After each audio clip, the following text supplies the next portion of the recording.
Okay, guys, welcome to day 3 of the 2026 budget hearings. It's 8 o'clock. Chairman Hatchett's on his way up, but we're going to go ahead and do the invocation and get started because we have some other time-pressing issues that are going to happen a little bit later on today. Chairman Carpenter, do you mind saying the invocation? Nope, that'd be great. Bow your heads. Dear Heavenly Father, we just come to you and we just thank you so much for getting us all here safely. Be with us as we go through this budget process, as we try to do what's right by the taxpayers and the citizens of this state. Father, just be with us as we forecast what's going on in the weather the next few days in our state. Protect our citizens. Get us each of us home safely, and just thank you for your love. In your Son's name we pray. Amen. Amen. Thank you. You'll see that we're a little bit out of order. The first group up was supposed to be the Department of Law. Guys, thanks for letting us take y'all a little bit later on. It's going to push everything back a little bit today. The purpose is going to be so that Director Lamb with Georgia Emergency Management Association can go first. Agency, not association, sorry. Can go first. There's obviously some weather-related events happening today that we're trying to get ahead of, and we need to get having this hearing earlier allows him to coordinate with the governor and the governor's team on some joint virtual meetings that we're doing with our statewide officials later on this afternoon. So with that opening, Director Lamb, thanks for being here. This is your first time before our committee as well, but not your first time with a storm. So, sure, So I heard there's a time-honored, age-old tradition that there's no questions of a first-time presenter. So I was just hoping we could stick to that today. But thank you very much for the introduction. It's my honor to be here today and represent the men and women of GEMA Homeland Security and be able to present our budget. Again, I do want to thank Chairman Tierleary and Chairman Hatchett for making the necessary adjustments for us to be able to present here early, as we do have impending severe weather on the way. Before we discuss the budgets, I want to begin by thanking Governor Kemp for his leadership and continued commitment to emergency preparedness and public safety. I also want to thank the members of the Joint Appropriation Committees for your support over the past year. Your investment allowed GEMA Homeland Security to continue delivering critical services to the people of Georgia during a period of significant physical and operational change. We appreciate you all getting here early this morning and allowing us the opportunity to present our budget proposal as we are beginning to prep for winter weather. That said, before we get into the details of the budget, I would like to take this opportunity to address the upcoming winter weather. Widespread snow and/or freezing rain is expected across a large portion of north and central Georgia on Saturday and Sunday. Freezing or below freezing temperatures will continue into early next week. GEMA is closely monitoring the forecast, and we will be standing up the SOC at 0700 hours on Saturday morning. While forecasts continue to evolve, confidence is increasing for significant impacts in areas generally north of I-20 this weekend. Impacts also remain possible in central Georgia, but confidence is low in the southward and westward extent of the rain and freezing rain line. Expect further forecast updates as model guidance comes into better agreement. Temperatures will remain very cold early next week. High temperatures Monday may only reach the mid-30s for much of North Georgia, while temperatures Tuesday morning will plummet to the single digits and lower teens across the northern half of the state. Temperatures should steadily rise every day beginning next Wednesday, but prolonged sub-freezing temperatures could prevent snow and ice accumulations from melting and drying from roads and potentially causing pipes to burst. As always, our agency will continue to monitor conditions and provide updated weather information as it becomes available. Our legislative liaison, Skylar Whitaker, has begun sending you all weather monitoring reports as they come in. Lastly, we encourage you to follow us on our social media for live updates and visit our website for resources as we prepare for winter weather. Secondly, as all of you are aware, structural and policy changes at FEMA have gradually trickled down to the state level. We recognize that reimbursement timelines have become a source of frustration for our partners, local governments, and this body, and we take those concerns very seriously. It's important to clarify that reimbursement delays are not a result of a single issue, but rather they're the cumulative impact of several factors within a multi-step, federally driven process. Reimbursements move through multiple phases, including applicant documentation, state review, federal validation, and final approval prior to payment. Each phase is sequential and must meet strict federal compliance standards. Recent structural and policy changes at FEMA, including updated eligibility guidance, additional documentation requirements, and increased review layers have extended processing timelines nationwide. At the same time, we experienced a higher volume of reimbursement activity due to Hurricane Helene's historical impacts, further contributing to delays. We appreciate the opportunity to provide clarity to this issue and remain committed to transparency, accountability, and continued improvement. Here we have included an on-the-screen step-by-step description of the reimbursement process. I want to briefly draw your attention to the obligation step you'll see in step 1, as this is often where confusion arises. Obligation does not mean that funds have been issued or that the check is in the mail. Rather, obligation indicates that FEMA has approved the project and formally committed federal funds for it to move forward. As shown here, obligation is an early step in a multi-phase process. Additional reviews and approvals must occur before funds are ultimately released to the applicant. Understanding this distinction is important as it helps clarify why time may elapse between obligation and final reimbursement. To date, out of the nearly $1.4 billion that has been obligated to Hurricane Helene, we've paid out nearly 75% to subrecipients, which include county and municipal governments. Keep in mind that this is a capture of a moment in time because these numbers do change due to projects being obligated or revised. These payments reflect projects that have fully completed the federal review, approval, and reimbursement process. There's nothing more important to us than to move these funds as expeditiously as possible as we can in getting those funds to the ones that have been affected. We're in constant contact with the local counties and municipalities to work through any issues that may arise. GEMA Homeland Security is somewhat unique among state agencies in that approximately 98% of our funding is derived from federal grants. While this creates opportunities to leverage federal dollars, it also means state funds are critical to meeting required matches and maintaining compliance with federal requirements change. Over the past year, changes to federal grant structures have created new challenges that required careful planning and prioritization. Over the past year, despite significant changes at the federal level, GEMA Homeland Security has remained focused on sustaining our core mission and delivering results for the state. I'd like to briefly highlight a few key points or key accomplishments from the past year. Within our Homeland Security Division, Behavioral Threat Assessment Management, commonly referred to as BTAM, continues to be an ongoing priority. To date, 97 school systems across Georgia have completed BTAM courses, strengthening early identification and intervention efforts to keep students and communities safe. Across the agency, GEMA Homeland Security has provided and facilitated a significant volume of training and professional development. During calendar year 2025, we delivered 1,528 online and in-person course offerings, reaching more than 32,000 participants statewide. In addition, 813 individuals currently hold a Certified Emergency Manager credential in Georgia, reflecting the continued professionalization of emergency management at the state and local levels. Operationally in 2025, GEMA Homeland Security supported 3 statewide activations totaling 42 days. These included support for President Carter's final farewell, which included or required a 14-day activation, a winter weather event lasting 25 days, and a severe weather activation which spanned 3 days.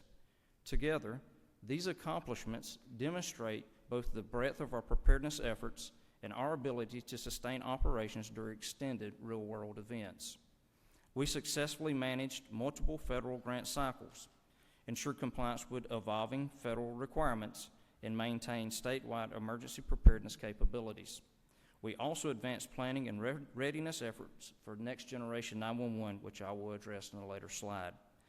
These accomplishments reflect careful prioritization and responsible stewardship of both state and federal funds. FY26 amended budget overview. I'll begin with the FY26 amended budget, which we fully support. This amended budget ensures continued compliance with federal requirements, supports critical public safety infrastructure, and strengthens protection efforts for Georgia communities. We'd like to sincerely thank the Governor for including the one-time $2,000 salary supplement for state employees. Our personnel have expressed sincere appreciation for this recognition, which reflects the value placed on their continued commitment to public service. EMPG match. The $5.7 million increase allows Georgia to meet federal matching requirements for 2 emergency management performance grants. This requirement resulted from the federal government shortening the grant period of performance from 3 years to 1 year.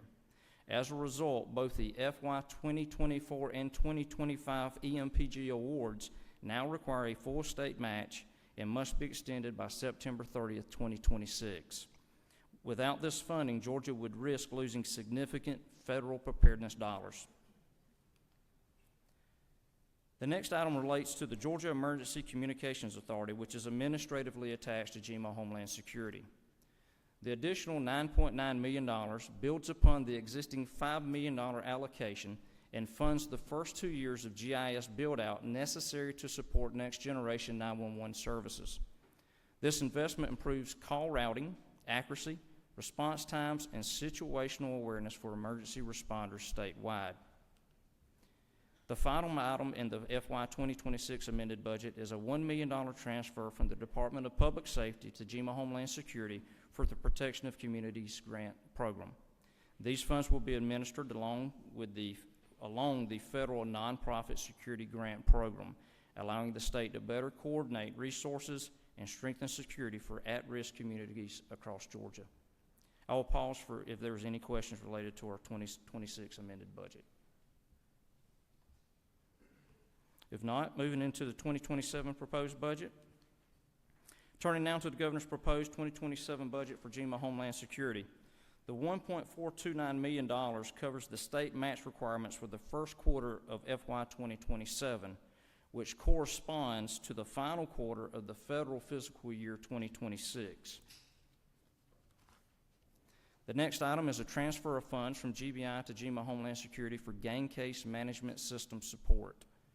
This program began in 2024 under us, and the return of the program and funds will assist us with meeting our federal match requirement. The last item is a continuation of the transfer of $1 million from DPS to GMO Homeland Security to continue to administer the protection of communities in conjunction with our federal nonprofit security grant program. These investments have a direct and measurable impact on the state of Georgia. They ensure the state remains prepared to respond to emergencies, protect the progress achieved through prior investments, and reduce long-term costs by addressing risk early rather than reactively. I would be remiss if I didn't mention the risks that could occur without state action. In terms of grant dependency, many core agencies' functions, finance, training, logistics, IT operations, are almost entirely EMPG or FEMA funded. Elimination would directly halt essential services, not supplemental programs. We'd continue to experience vulnerabilities in our 911 communication and aging infrastructure as it relates to the next generation 911, and county preparedness would also be at risk as hazard mitigation plans are federally supported. Without state funding, counties risk losing FEMA eligibility for mitigation grants. With the state support, GMO Homeland Security can ensure continued statewide emergency preparedness and response. Ultimately, this budget strengthens public safety, resilience, and coordination across the state with our local and federal partners benefiting all Georgians. And with that, that concludes my presentation. I will yield for any questions. Thank you all very much. Thank you, Director Lamb. A couple of questions. I'm sorry, something just happened on our screen. Our screens went blank for a second. Sorry. First, can you go back to your slide where you're talking about FEMA funding? The things we hear the most about, at least that I get the most calls about, are FEMA funding and things that go back through there. Can we talk about that for a second? Sure I think it was the one we just passed. Currently, the states receive $38 million, and the feds, walk me through this and make sure we understand this so I can figure out how much is still outstanding to the local governments in the state. So this is a little bit complicated. So let me start with the bottom and then work all the way back up. All right. So right now, Helene is being estimated, and this gets into how projects are built out. Some of them are estimated at cost, some are real cost. Right now, the total event with Helene is estimated to be the $1.79 billion sum you see at the bottom, estimation. Out of what has been estimated for this to cost, the 1.4 nearly you see on the line above is what has been obligated. That goes back to the obligation piece that I was explaining, where the proper documentation has been sent forward and FEMA has signed off and said, we're going to put federal funds toward these projects. Out of what has been obligated, federal part of that has been paid out is right at $1 billion, and the state match that goes along with that is that $38 million that you see above it. That estimated amount, it was based upon what local communities and the state turned in literally in the weeks after the storm, correct? It is, but my understanding is, again, that can change depending on how projects are obligated or revised within that process. Some, there is a time frame on submitting them in, but they can be revised afterwards, and that number can change. Okay. Do we expect that number to continue to climb, or do you think that's pretty well set right now, or what's your confidence level at the 1.7? What I've always been told is it was going to be estimated somewhere around about 1.8 billion to 2 billion. Okay. So I would say we're getting close. Right. Of the 300 million, roughly 400 million remaining, do we have any idea the breakdown of how much of that is owed to the state versus how much is owed to the local governments?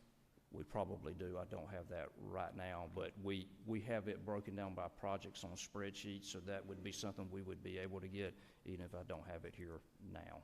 And I want to give you credit too. I know you work with your federal partners. I mean, if we had done this map 2 months ago, I think the payouts we had received right then was around 700 million at that time. Well, just before Christmas, we had about $1.2 billion obligated out of what is referred to as the large project review, which is where these major projects go through an additional level of scrutiny.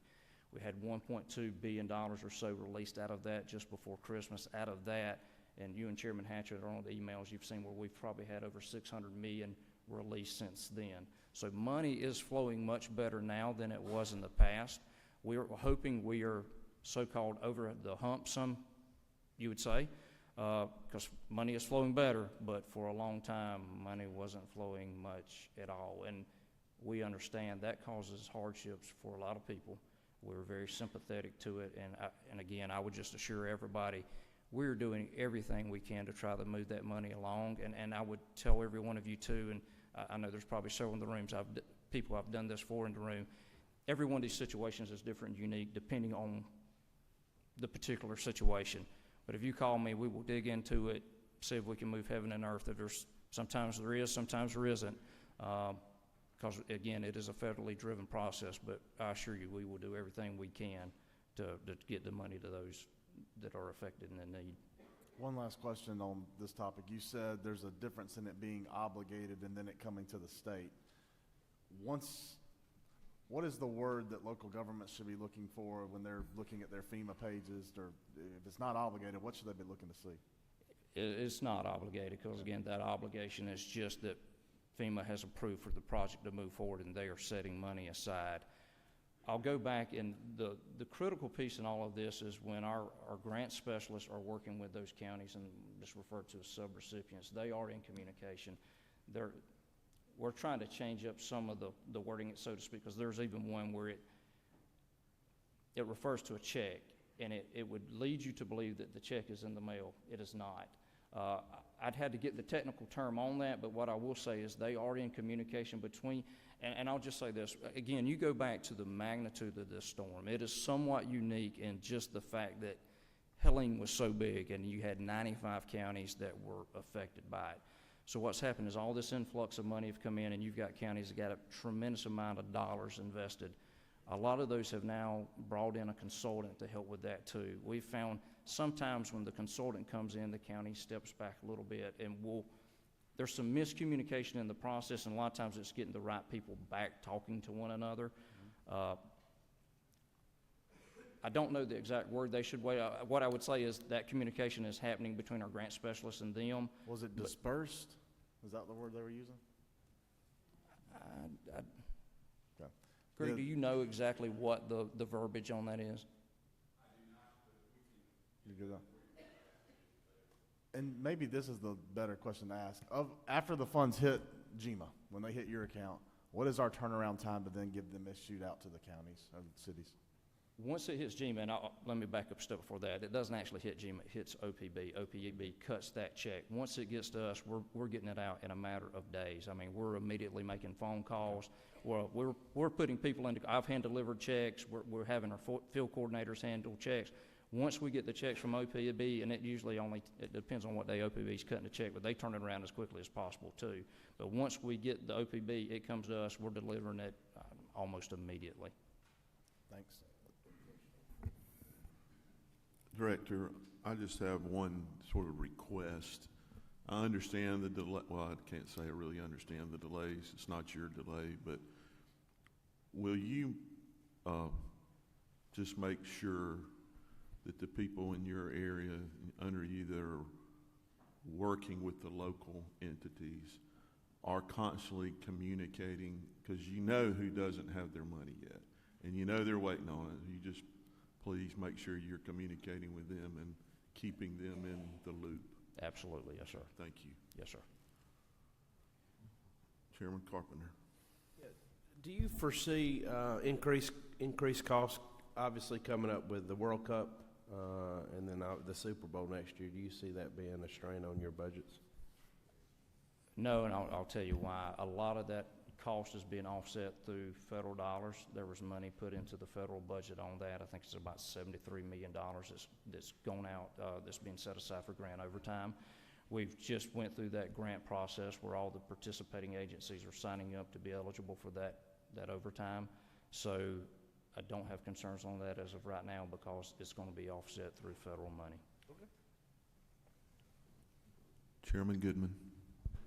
Thank you, Mr. Chairman. I represent District 9 of South Georgia, and of course the hurricane came right through, and you know, I've been dealing with my local governments quite a bit. You know, when we've got things like the city of Valdosta owed $14 million, and Atkinson and Pierce County owed $7 million apiece. I'm not sure. I think some of them are still waiting on that money, but I've done a little research into this, and my understanding is the state of Florida has a fund, whereas they'll reimburse the locals, and then when the money comes in, the state gets their money back. I would really love for us to at least look into that, and I understand we don't want to do anything that would slow down the urgency as far as our local governments of getting all their paperwork done and everything. But at the end of the day, that money that we've got in the Treasury is the citizens' money, you know. And I just think if we could look at trying to do something like that, I think it would be well received, and I think it'd be a good use of the people's money. Yes, sir, and we are. So a couple of things. We've put a group together within GMA to look at alternate methods. I'm also part of Emergency Managers Association. It's NEMA, the National Emergency Managers Association, and I sit on the Response and Recovery Subcommittee. We're actually looking at it too, because there are some other states that are doing some other things. Now, it does get into the weeds somewhat of how that is funded and how they do it, but it is something that we are actively looking into now, because anything we can do to help is a good thing. How we do it is like everything else, where you run into the problems at. But yes, sir, we are looking at it both internally and externally as well, because a lot of the other states are battling with the same problems. It's not just reserved to Georgia. Again, going back to kind of the magnitude of Helene, it is truly that and some of the federal changes. It's a nationwide problem. We're trying to work through it both on a local level, but also nationally as well. Last question from Senator Sims. Thank you, Mr. Chairman. Thank you for your presentation. As quickly as possible, we need to get these reimbursements, especially to our farmers who plant. They end one season and begin at the same time the next, and it's very crucial and critical that they have these funds for planning purposes. They cannot do anything without knowing that they're going to be reimbursed for their losses. The bankers are waiting. The fertilizer folks are waiting. Everybody is waiting to be paid. So it's crucial that we take care of these farmers. Thank you so much.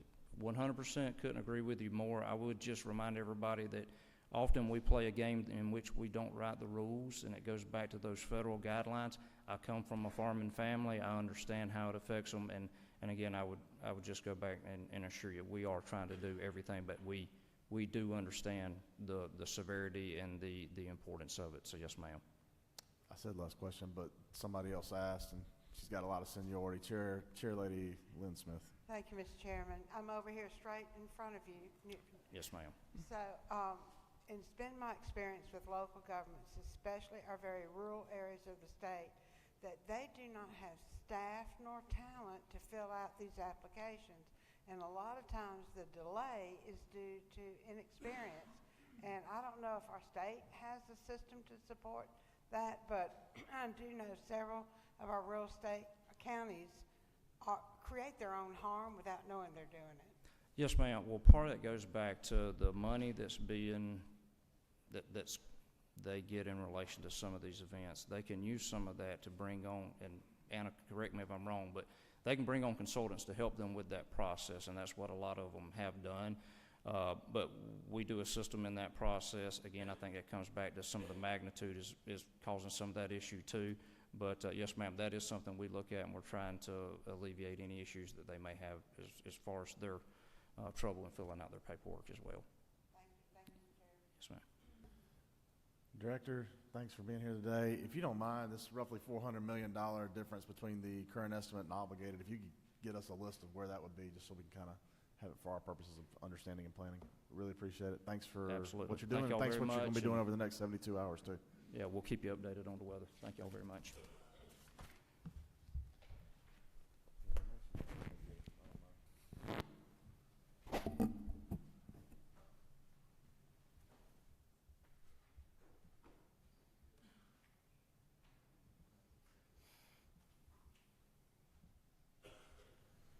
Next up, we have Wright Banks, the Chief Deputy Attorney General, with an update from the Attorney General's office.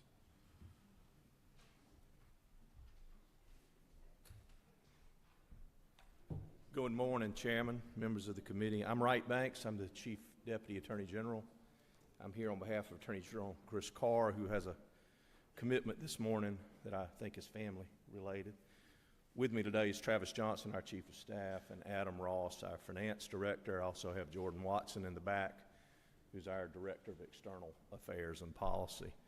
Our amended budget and FY27 budget are basically flat budgets, with the only changes being the statewide changes. In amended 26, we pick up the $2,000 per employee payment, which our employees are very excited about. And we have a small adjustment of about $93,000 that relates to the timing of our ability to fill some positions that we were given last budget. FY27, our budget is again flat, with the only statewide adjustments being the DOAS adjustment that everybody has and the health benefit plan adjustments. With that, I'd certainly be glad to try to answer any questions.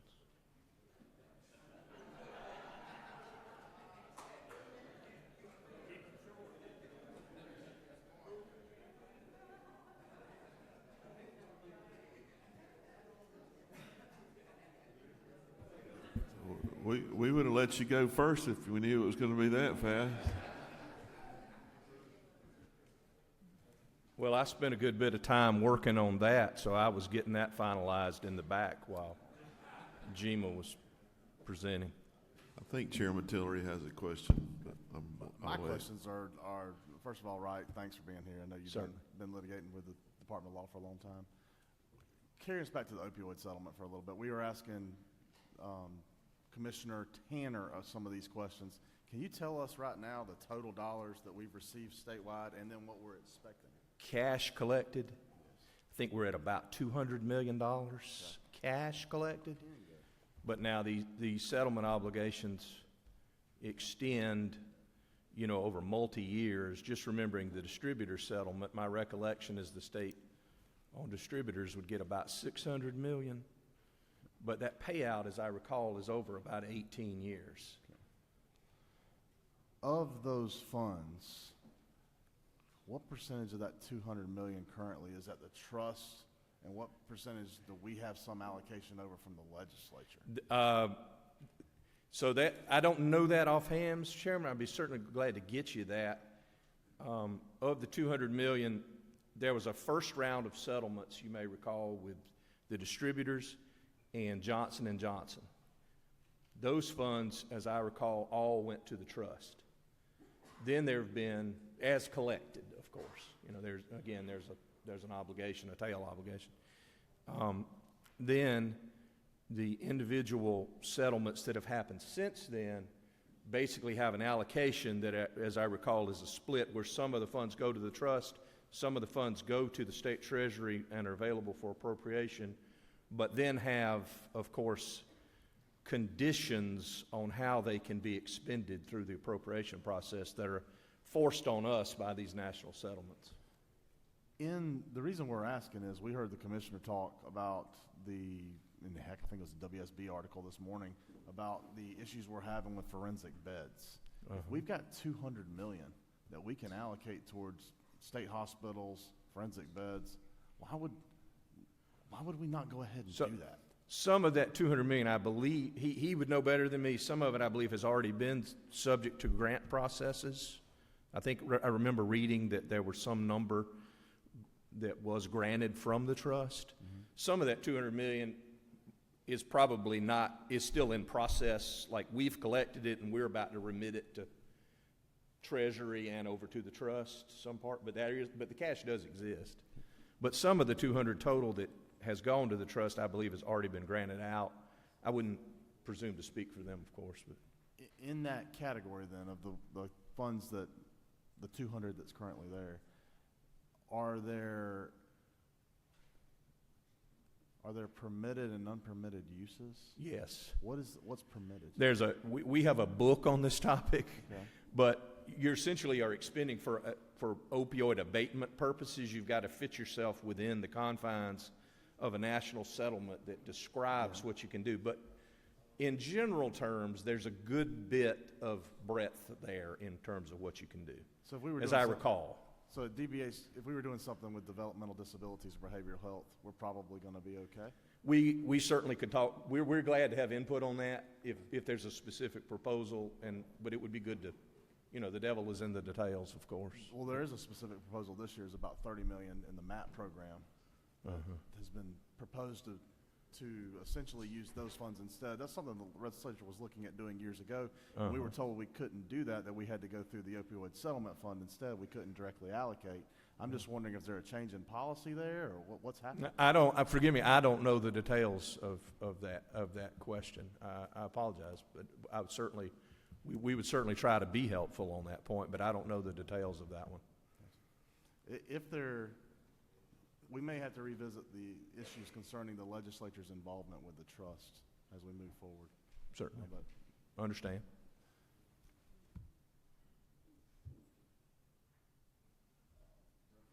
Sorry, I turned myself off. Apologize. We're just trying to keep these screens going today. Representative Holcomb, sorry. Thank you, Mr. Chairman.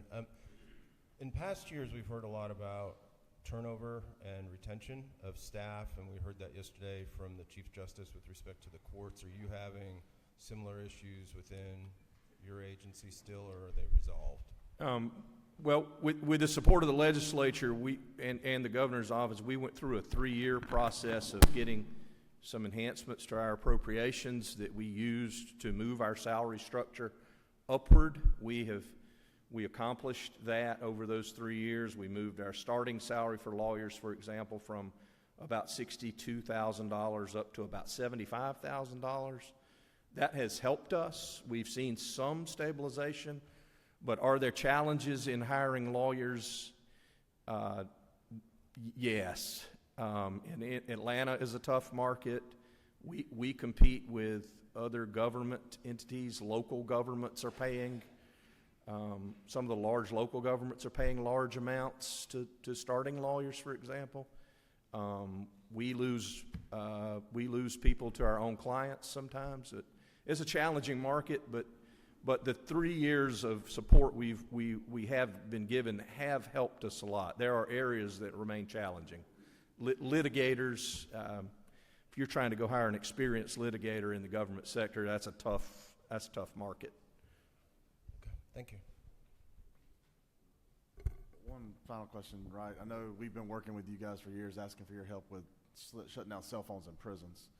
Do you have any update on that topic? Well, we've had some luck with the FCC here lately.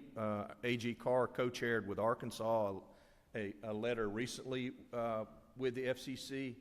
We've been we were one of the first to sort of speak out on the long-held position of the FCC about where they have basically taken an old radio law and interpreted it, in my personal view, to be prohibitive of restricting a cell phone, which didn't even exist when the law was passed a gazillion years ago when radio was first licensed. So we've been pretty active in that space and certainly remain so, and hope that we are making progress there. Have certainly been some positive signs from the FCC. But any updates you can give us since the letter? Not a specific update today, no. Any other questions for Mr. Wright? We do have one more. I think it's from Representative Mathis. Chairman Tillery asked about the cell phones. Is there any movement as far as the drones that are flown over these prison restricted areas? It's a big problem. Well, I think if some support was given on the topic of jamming cell phones, that would also probably be very beneficial in terms of jamming related to drone activity. But I certainly see the same reports that I'm sure you do, and related to a lot of the activity of certainly around the prisons. And there's one particular prison I see stories all the time of where the law enforcement are arresting people flying drones in. I don't think you have any more questions right now. Thank you. Thank you, Attorney General, for being here. Great. Appreciate it.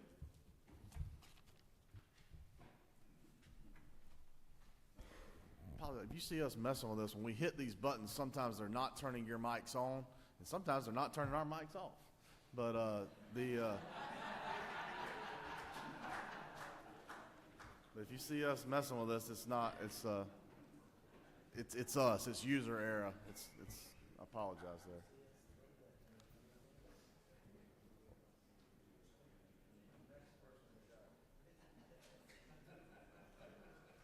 Next, we have Colonel Billy Hitchens with the Georgia State Patrol and Department of Public Safety.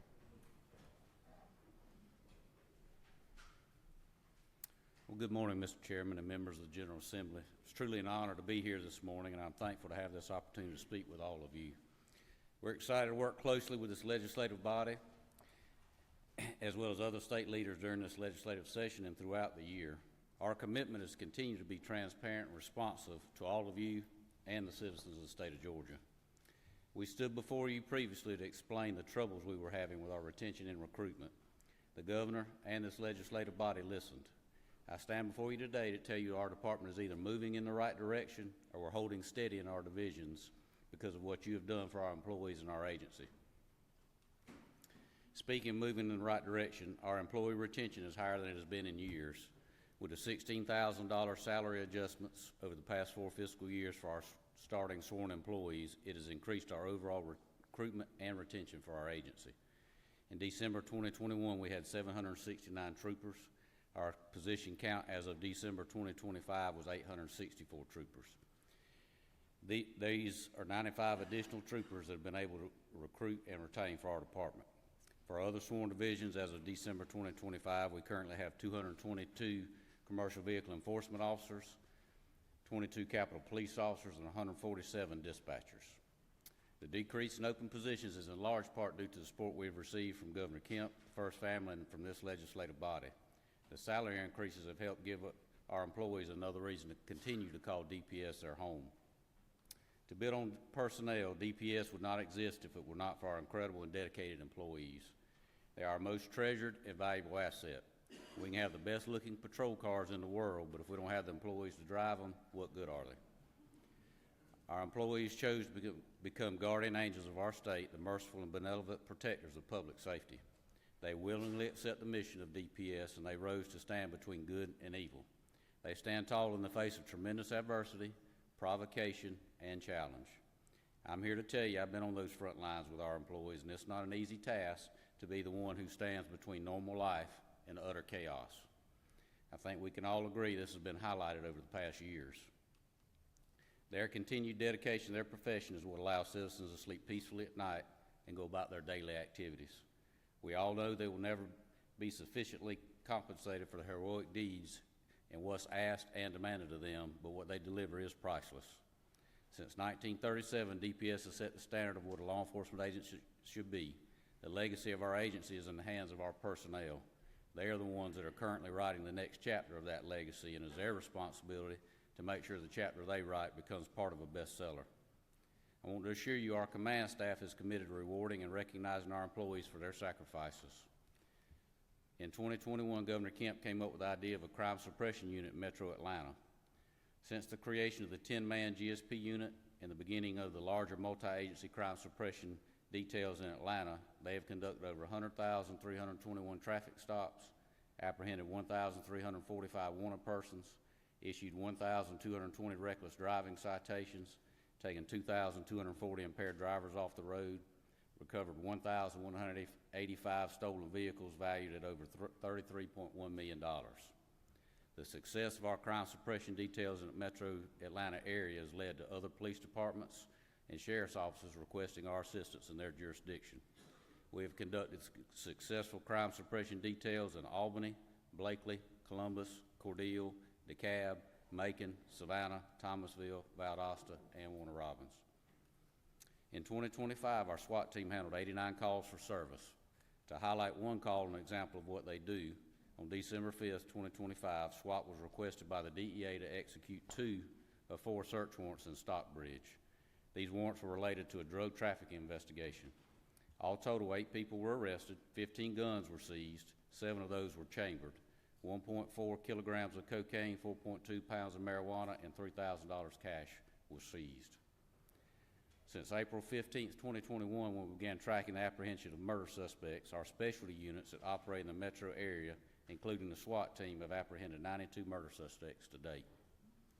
None of those things would have been possible without our personnel. Working together, we achieve better results in providing safety to the citizens of our state. We greatly appreciate everything you've done to have a positive impact on our agency and our personnel. Your continued efforts and dedication have enabled us to achieve monumental feats, and we ask for your continued support moving forward. Our personnel still face a multitude of issues daily, and now is not the time to become complacent. Employment with our agency must be competitive in order to maintain and recruit quality applicants. It comes down to a simple decision. Is it worth this to do that? If the answer is no, they will choose to do something else. Even though we've seen a significant reduction in these activities, law enforcement as a whole continues to struggle with the long-term effects of the defund the police movement, of critical news media, and people trying to use the justice system to promote their cause. While we weren't directly impacted by these here in our state, the psychological effect of seeing this on the national news certainly impacted our members, and we're thankful for the support that y'all give our agency. All of this has had an impact on personnel coming into or staying in this profession. As we have all seen, public safety is a 24-hour job. Our troopers work nights, weekends, holidays, and often get their days off canceled. Prime example of this is the anticipated need for extra personnel this weekend due to the winter weather forecast. The reality is that our troopers and officers miss countless family gatherings, birthday celebrations, and children's events because they understand the magnitude of the oath they took to ensure public safety. In terms of recruiting, it is important to point out that DPS is recruiting out of the same shrinking employment pool as our local and federal partners. Some agencies like ICE pay a $50,000 signing bonus, and we have lost a few employees to ICE because of that. I believe there are 3 things that attract and keep employees at an agency. That is pay, benefits, and work culture. And I can assure you we're doing everything we know how to do to have a great work culture with the esprit de corps our agency has always been known for. Over time, we have seen that as the number of troopers on the road increases, the number of roadway fatalities decrease. Inversely, fewer troopers on the road leads to more fatalities. Recruiting quality applicants is vital to providing our citizens with safe communities. I think it's a fair statement to say that with the power and responsibility given to members in the law enforcement profession, this job is not for anyone. We see this time and time again during our trooper school training. During the training, the majority of people who start but don't graduate quit on their own. We continue to have stringent standards to ensure we hire the most qualified candidates. If you don't meet those standards, our agency doesn't want you in our ranks.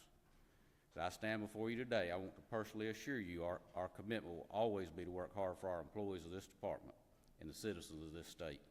We expect every member of our department to be leaders in their communities and leaders in the law enforcement profession. Before we delve into the numbers portion of our presentation, I just want to remind everybody that in our society, there are those that answer the call to be protectors.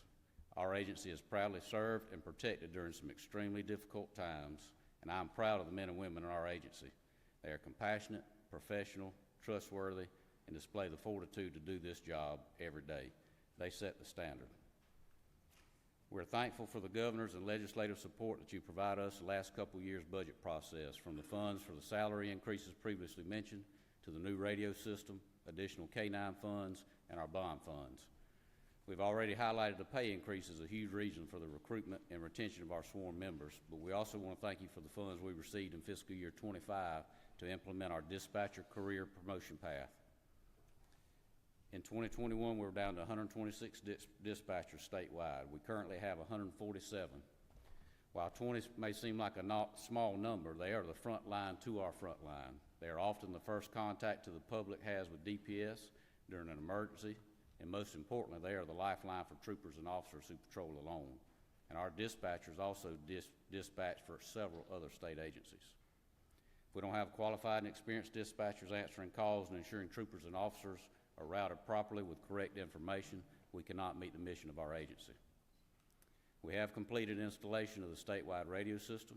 All 9 communication centers have been upgraded to the Telex dispatch software with new computers and monitors. We've also conducted successful tests using Starlink as a backup network when deployed to areas that have no cell or radio coverage. We continue to be impressed with the implementation of our statewide radio system and its performance during the most vulnerable times like Hurricane Helene. We currently have 52 DPS K-9s that are trained in a myriad of disciplines. In calendar year 2025, our K-9s conducted over 1,911 deployments versus only 700 3 years ago. Of those deployments, 176 have resulted in felony arrest and 358 were to track individuals. Our K-9 teams have recovered over $1.7 million and 1,308 kilograms of various drugs. One of the newest disciplines added to this program is apprehension of suspects through catch and hold. This year we were able to deploy our K-9s and apprehended 176 suspects. 30 of those apprehensions resulted in a catch and hold of the suspect by the K-9. The ability to deploy the K-9s in dangerous situations provides a layer of safety to the trooper or officer we didn't have in the past. And this program has been beneficial to our agency, and we look forward to continuing its growth. For our bond projects, we have several projects in the agency that are ongoing. These include Post-19 Swainsboro. DPS is developing a conceptual design for building placement on the property. The Swainsboro-Manual County Development Authority is surveying a 10-acre parcel and seeking release of the property from the FAA so it can be deeded over to DPS.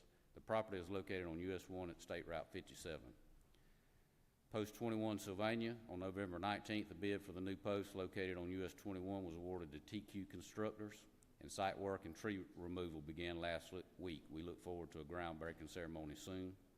Post 32 Oconee County, Sheridan Construction has been awarded the site work and construction on the campus that will also include GBI and DDS on property. Last, as far as updates, in amended 24, our Commercial Vehicle Enforcement Division received the funds to update our weigh and motion hardware. We are well underway updating all 19 DPS weigh stations.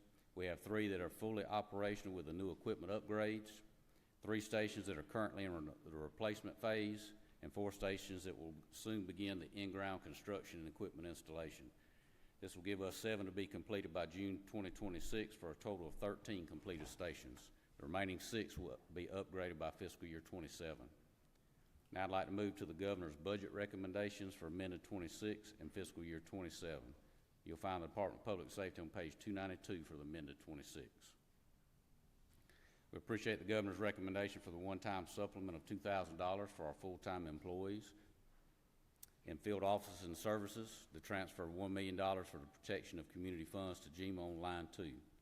We began working on the initiative with the House and Senate liaisons, and we're prepared to begin going live with the application online. We're happy to help transition the work that has been done over to GEMA for a successful implementation if that is the desire of this body. We also support the governor's recommendation to provide the funds for the ballistic helmet radio patches of $180,000 on line 3. We received the helmets in amended 25, and with the recommended funds, this equipment will provide clear communication during our intense situations. It will especially be helpful as we prepare for protest and as we plan for the FIFA World Cup events that we will help support. Moving to fiscal year 27, you'll find the Department of Public Safety's governor's recommendations starting on page 294. For fiscal year 27, you'll see the statewide adjustments through all of our programs. You'll also see an increase to provide funds to enhance the retirement benefit for select post-certified law enforcement officers who are members of the GSETS plan by increasing the employer contributions to that savings plan. We are in support of this initiative of the governor. As mentioned throughout our presentation, retention of our sworn employees is of utmost importance, and providing this change will encourage our sworn staff to maximize the amount they are contributing to their 401k plan. Under this proposed plan, on the employee's 10th year of service, if they are maximizing their contribution, the employer contribution will be at 15%, a difference of 6% to the current retirement plan contribution. With this change, on top of the pension plan of all employees receive, sworn staff will have the opportunity to increase their total 401k savings by over $200,000 by the time they retire with 30 years of service. Then in field offices and services on line 6, you will see the same transfer of funds for protecting communities from DPS to GEMA. Now we'll move to the governor's recommendations for bond funds starting on page 380. In amended 26 on line 22, we support the $16 million to replace our DPS vehicles, and this includes the outfitting of equipment for those vehicles. This allows us to replace our vehicles when they are projected to reach 135,000 miles. On line 3, we also support the $15 million to design, construct, and equip a new canine facility at DPS headquarters property. With the growth of our canine unit that now includes 52 canine teams, we need a location within the state to conduct training not only for our canine teams, but for other jurisdictions to use as well. The facility will provide training for various disciplines. These disciplines include odor detection, specializing in either narcotics or explosive materials, and we have the operational disciplines that include article detection for items discarded or lost by suspects, such as firearms, keys, or other evidentiary items, human tracking to locate suspects or missing persons by scent, and apprehension simulation to utilize the catch and hold technique to safely detain a suspect until troopers or officers can effect an arrest. The facility would support the evolving needs of the unit and enhance readiness through the following features: a larger secure training area to ensure the safety of personnel, canines, and the public, a modifiable shoot house to support modern realistic training scenarios and prepare canine teams for complex high-risk environments, a state-of-the-art boarding facility designed to properly house and care for canine partners, expanded office and storage space to meet the administrative and logistical demands of the growing unit, canine conditioning and rehabilitation equipment to support injury recovery and promote overall health and fitness, and a large fenced-in outdoor area for training, conditioning, and daily exercise. Again, the canine facility will not only support DPS, but we currently have 43 entities that our unit trains with. This includes DNR, county sheriff's offices, police departments, and 2 Tennessee departments that would utilize the facility for training, exercise, and any rehabilitation of their canines statewide. Next, you will find our 2027 bond projects on page 389. As in the past, we support the $1.4 million in major maintenance and repair for our facilities statewide. We benefit from the annual MMR funds to maintain and update our 92 facilities. That includes our post and waste stations as needed. On line 2, we support the recommendation of $600,000 in our aviation fleet major maintenance and repair funds. This is a continued request from FY26. The aviation program budget funding is $5.1 million, and in FY26 is projected that 72% will go to personnel, 17% to regular operating, and 11% to general repairs and maintenance. These funds will help us upgrade some of the existing fleet equipment, along with helping us cover any maintenance cost that is unforeseen during the hourly maintenance inspections that are required. On line 3, we support the recommendation of $2.3 million to replace 400 of our tasers statewide. In fiscal year 2022, we purchased our entire sworn division tasers for a total of 1,230 units. Our plan going forward is to replace 1/3 of our tasers for sworn members each year. We support the recommendation of $3 million for a new post in Lafayette, Walker County on line 4. This is based on an estimated cost for construction using the construction bid of the Reesville post, which is the same floor plan.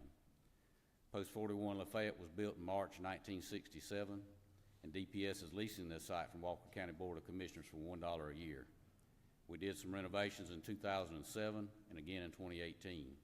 The bottom part of the post has some previous damage from a sewer water leak. This area is where the bedrooms and the kitchen area are located, and it has currently been stripped to just wood stud walls standing in the basement. Last, on line 5 and 6, we're requesting $115,000 each to fund the furniture, fixtures, and equipment needed for the new Swainsboro and Sylvania post. In the current state of law enforcement, the effectiveness of crime prevention and public safety is based on the law of supply and demand for personnel and resources. This has significantly impacted the ability to recruit and retain qualified applicants. In closing, I want to leave you with this. The members of the Georgia Department of Public Safety are never off duty. They have sworn an oath to protect public safety at any time, in any place in this great state that we all call home. No matter the severity of the situation that arises, since 1937, when the phone rings, our men and women answer the call. I can assure you our troopers and officers do the selfless work of putting their lives on the line to protect our communities and keep each of you safe. With civil unrest in our society, they frequently respond to or prevent crises completely without ever expecting any recognition. But I do want to thank the governor and this legislative body for giving them the praise they deserve, even when no one's watching. I do want to thank everyone for your time this morning. I know your agenda's full for the third day in a row, so I tried to keep this as short as I could be, and I'm willing to answer any questions you may have at this time. Thank you, Colonel. I, along with, I'm sure, everyone in this room and in this building, appreciate everything y'all do, and especially when things might be getting a little out of hand in here and one of y'all appears in the room. It definitely makes you feel better and more safe.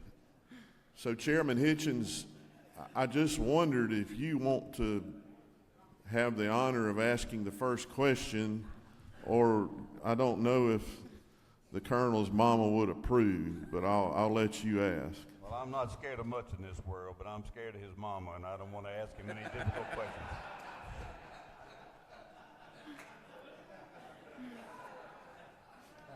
As Forrest Gump said, I may not be a smart man, but I do have a couple of questions. Yes, so you did have in one of the slides I think your goal or your ideal number of troopers was 1,000. When have we ever been at 1,000? No, sir, we haven't. The closest we've been is in the 900s. Okay. That's your goal. Have you got a certain plan in place that you say, I'm going to hit that this year or next? What have you got a plan in place to attack that and try to get to that number? We do, and we're moving in the right direction. We were very close to having 900 troopers this year, so as you see, we've gone up 95 troopers in the year. We're still seeing a lot of interest in our trooper schools. As I stated, our trooper schools are not easy, so we do see a lot of attrition, but we'll graduate, hopefully, about 80 troopers this year, and that's what we're seeing year in and year out. So if we continue with our retention, our numbers are going to continue to go up. Great. So if my memory serves me correctly, and it doesn't always do that, in the past, counties provided post locations and built the buildings to have you in their area, correct, to have a trooper presence there. I noticed we've got several line items for buildings of post in counties. Are the counties participating at any level in those construction In costs? these constructions, Yes, sir. they do provide the land, and some of them do provide services to get the land prepared. But as far as paying for the actual building, no. Okay, we may need to talk about that a little. Chairman Tiller, do you have any questions? I was gonna go back to, I know that that's how we had done it in the past, Right. and usually we used like community bids, didn't we, to move them around a little bit. The community would decide that they wanted the increased trooper patrol there, so they moved to do that. Correct. I know we moved away on one time, and I thought we actually still did that on, did we do that on the Jeff Davis facility? Yes, we still, that is certainly still an option. Yeah. Some of these places do not have the money to fund that, and, you know, we still have a lot of buildings that were built in the sixties that cost us a lot of upkeep and renovation. Gotcha. Some questions. We're gonna start at the top over here, Chairman Robertson. Thank you, Colonel. I appreciate your presentation. Appreciate you coming in this morning. You mentioned on the K-9 facility there are 43 entities that will be participating with you and your team. Will they be contributing anything to the upkeep and operation of the facility? They will not. So is this something that we're doing out of the kindness of our heart to help support public safety in Tennessee and around the state of Georgia? What we do now is these groups train together already, so we do train in different areas. Right. So, but they do come to our facility. Now, we do not provide food. This will only have them in the building. They will not be getting any kind of money from the state to operate. It'll only be them utilizing what is built. Thank you, sir. Leader Hughley. Thank you, Mr. Chairman. Thank you so much for what you do and all your officers keeping us safe.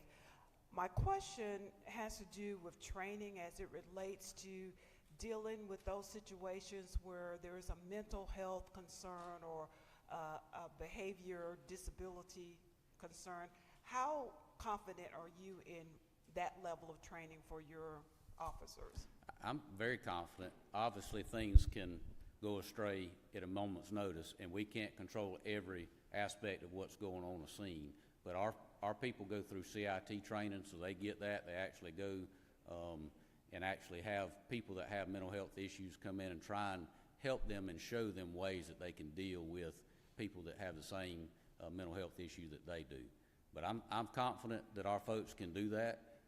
I can't tell you that every interaction is going to be perfect because, again, we control one side of that equation. We don't control the person that's got mental health issues. But our people are trained. Chairman Albers. Thank you, Mr. Chairman. Colonel, thank you for the great work you continue to do. I'm not sure if everybody saw it, but isn't it true that you, as the leader of public safety and our colonel on holidays and other important events, are actually out there on the road yourself, setting an example and stopping cars and really showing the entire state of Georgia what we're doing to keep them safe?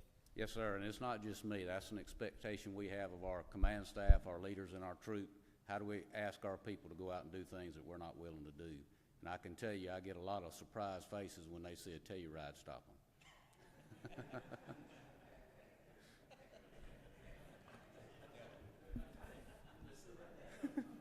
Chairman Harbison. Thank you, Mr. Chairman. Also, I'd like to extend my congratulations to you for doing a great job with the troopers and the professional attitude that they carry about them. But in the area of Chairman Hatchett, in the recruitment, is that a great advertising campaign with the military across the board? Just what's the extent of that, the outreach to reach that goal of 1,000 for your corps? So it's a multifaceted approach. We certainly use social media because that is what the young folks today are looking at. But we also have recruiters in each troop and region that go out to local events, either school events, recruitment events at colleges, anybody has. But we also have our personnel that go to military bases, and because traditionally that has been a great source of our workforce. They're already trained, they already have the discipline. So we send people even out of state to certain military bases to try and recruit them. And one of the big things that we get people from is just us being in the community. They see us places and want to be a part of it. So, But we try to hit all those avenues, and we do spend a little bit of money. We don't spend a ton of money sending them certain places. We look at it and go, we getting a return on investment by sending them certain places, but we're very active in the schools, colleges, and the military. Well, thank you very much. I was going to ask you another question, but I got a text from Chairman Hitchens to let it go. So I'll do that. He's my traveling buddy, so Chairman Goodman. Thank you, Mr. Chairman. I just, there's no saying that goes, all of y'all are welcome, but you got to act right. Yep. And, the overwhelming majority of our citizens that come up here to have their voices heard do act right, but every now and then we have some that don't. And, of course, public safety is the foundation of any society.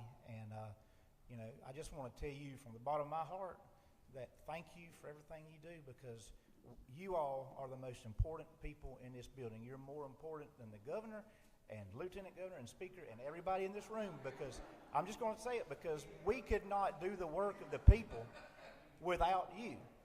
And I am grateful for it. And I will say that I think that all those people I mentioned, including everybody in this room, would agree with me.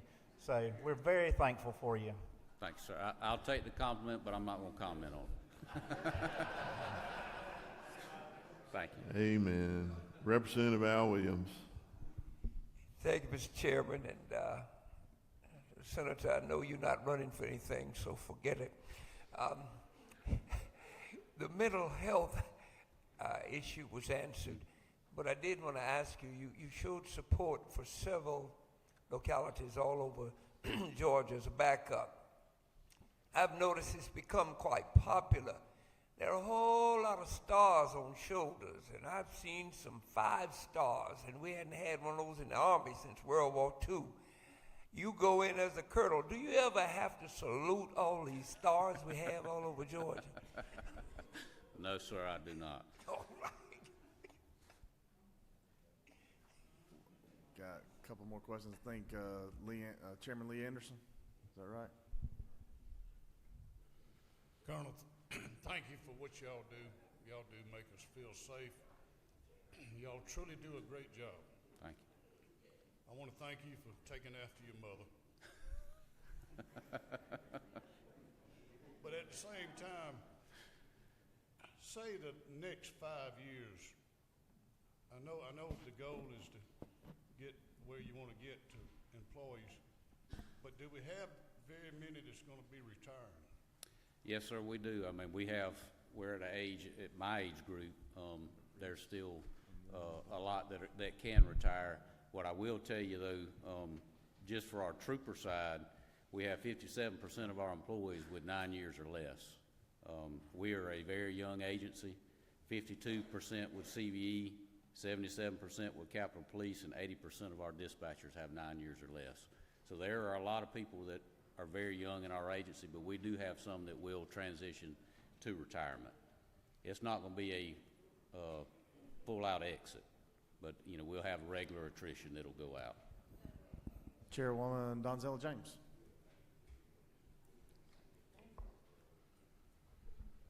Thank you. Colonel, would it help if you could already identify that someone is mentally challenged or have a handicap that's in a car that you're stopping? Would it help? Anytime we have more information going up there, it would help us understand why a person may be acting the way they are. I know there are several programs out there that try to have some kind of sticker or something that shows things, but anytime in our situation, more information is usually better.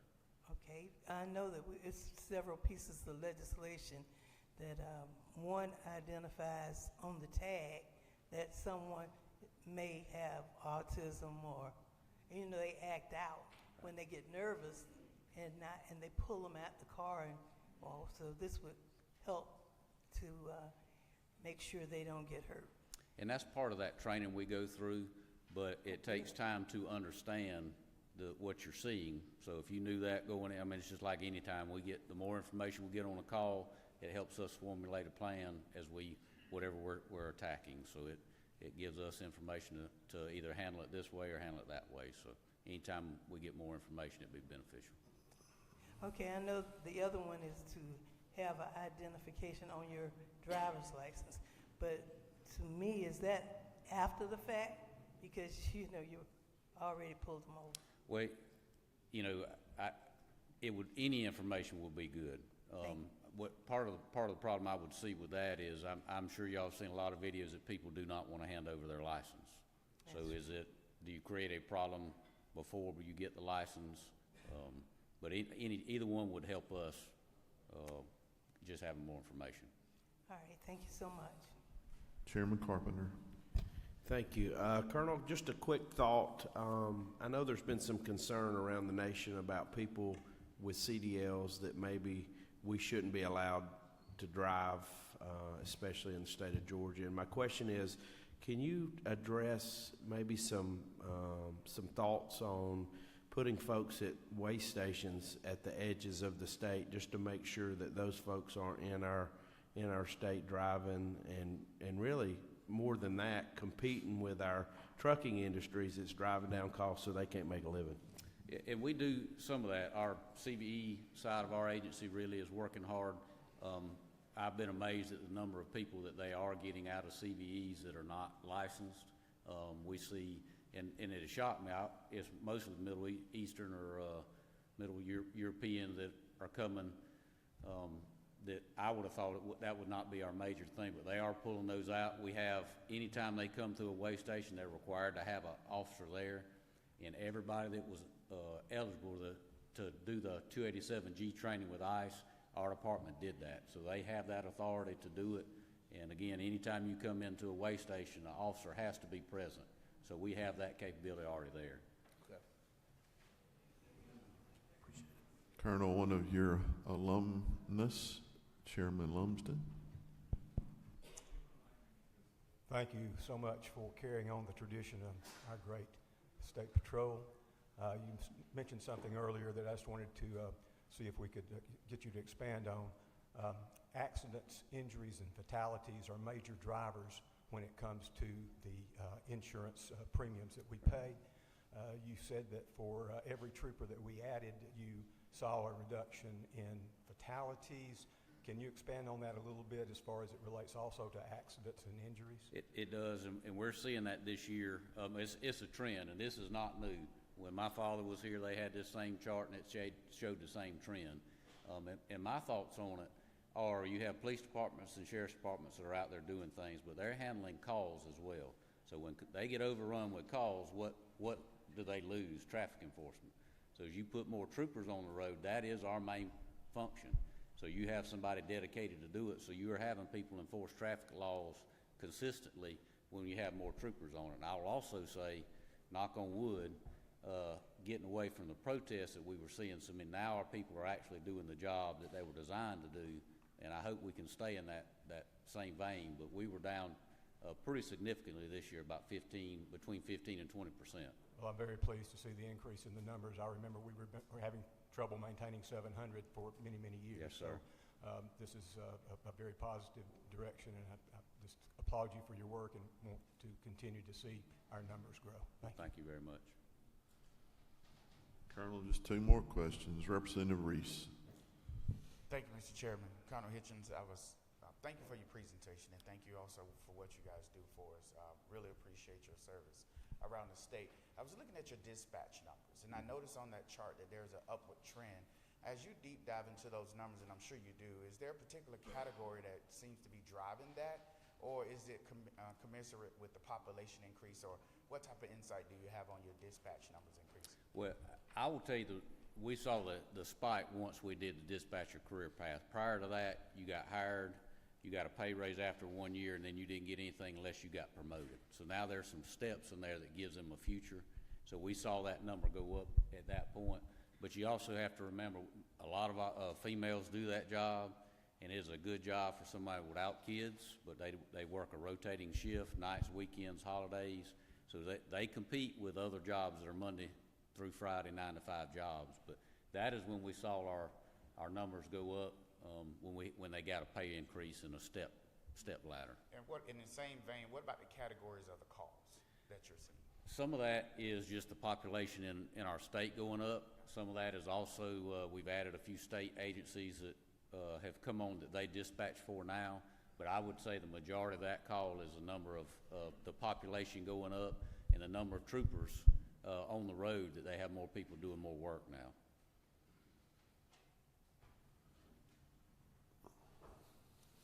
The best for last. Chairman Hitchens. I promised I wasn't going to say anything here, but you know, when we talk about trooper strength, you know, I went on the state patrol in 1969, and we had 700 troopers. Most people have no idea that all the states around us have over 1,000, even though some of them are half our size in population and geographical area. Nationwide, we come in last in troopers per capita. We have 8 troopers for every 100,000 people. The national average is 24 per 100,000. So in order to come up just to the national average, we would have to triple the size of our department right now.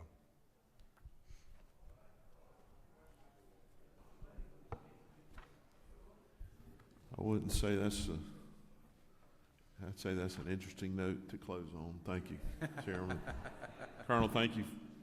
Thank you for all y'all do, and thank you. And I know you're going to have a busy weekend, and we appreciate all of those that will be out in harm's way taking care of us. Thank you. And we did put some information. If you need to call a patrol post or something, it'll be in the mail room to be distributed out. Thank you, Colonel. Thank y'all very much. Our next presentation will come from the Georgia Bureau of Investigations Director Chris Hosey.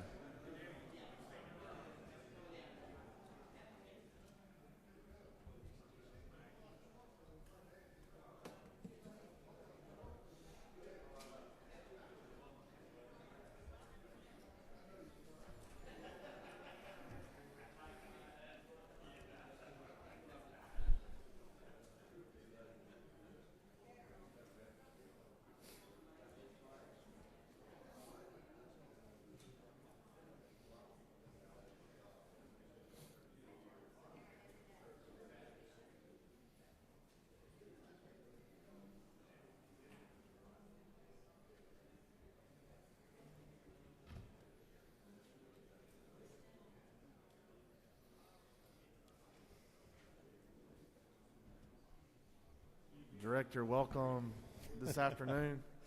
This is your third? Is this your third year, fourth year? Third. Third? Yes, sir. Thank you for what you do at the Georgia Bureau of Investigations, and the floor is yours. Thank you, sir. Thank you for allowing us to be here this morning. And first off, I couldn't begin without thanking the dedicated men and women of the GBI across every division, close to 1,000 employees throughout our agency. The success of what we do each and every day is directly associated with their dedication and professionalism and work ethic.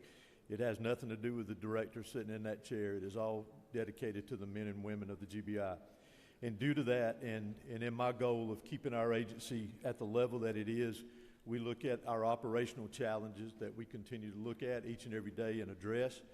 Many of these challenges are addressed in the governor's budget recommendation in GBI's operating budget and capital projects, and are in line with the strategic plan that we have for this agency. We want to continue to maintain appropriate staffing levels. Currently, our overall turnover rate throughout the agency, we had a slight increase from 5% in fiscal year 24 to 7.3 in fiscal year 25. There's a variety of reasons for that, depending on which division of the agency that we go into.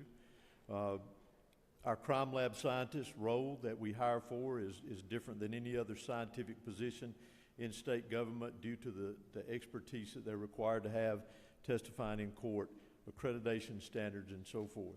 But we continuously work throughout the year to ensure that any vacancies that do come up, that we're working diligently to get those filled so that the work product does not slow down. The complexity of our cases continues to increase, requiring us to continue to hire, retain, and train staff in specific skill sets that can meet with the ever-changing environment that we face in law enforcement. Along with our workforce is ensuring that our infrastructure within the agency is being addressed. Many of those are being addressed in our capital projects and facilities with the medical examiner office expansions at our headquarters facility and our Macon facility in Middle Georgia.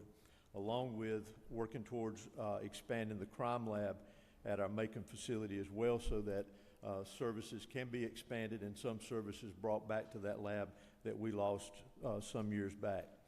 And then regional investigative offices, working through the build-out of our Region 11 office that is in Athens, that will be going to Oconee County, sharing property, as the Colonel mentioned, with GSP and DDS. And then our Region 10 office covers the metro Atlanta area, actually located in Conyers, is getting a facility for them as well. And then lastly is the technology challenge and updates that we face each and every day with the changing world going on around us. Our GBI systems in the investigative division, crime lab, MEO office, our CGIS network continue to evolve with increasing complexity when it's dealing with technology, but our staff is stepping up to answer that challenge, but also looking to see what technology is out there that can better help us to better do our job and be more efficient in the areas that we operate as an agency. In Section 30 of the Appropriation Bill, page 235, is the Governor's budget recommendations. We appreciate Governor Kemp's recommendation on a one-time $2,000 salary supplement for state employees. And then the other statewide changes that are mentioned there, GTA telecommunications, infrastructure, DOAS premiums changes, state health benefit changes, Georgia at Work, and teachers' retirement, which we have one staff member in the investigative division that would affect there.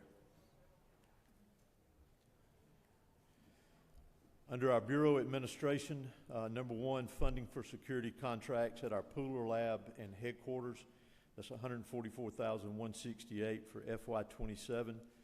The GBI headquarters entrance and the security fencing around GBI headquarters will be reconfigured. It will be a one-way in secured entrance with a guard posted at that location to help better secure our facility, our main campus. We have had some issues in that area in the past, and we want to ensure that our employees are safe at work. These funds will also allow us to put one security guard along with that project at headquarters to add to the current security there, but also to add one security guard to our Pooler Crime Lab that currently does not have a security guard there. The facility is built for there to be one, but there's never been one assigned there, and we have had some concerns coming up at that lab where we feel it is appropriate to put a security person at our Pooler Lab. Our CGIS Criminal Justice Information System at $266,556 for FY27 involves disaster recovery.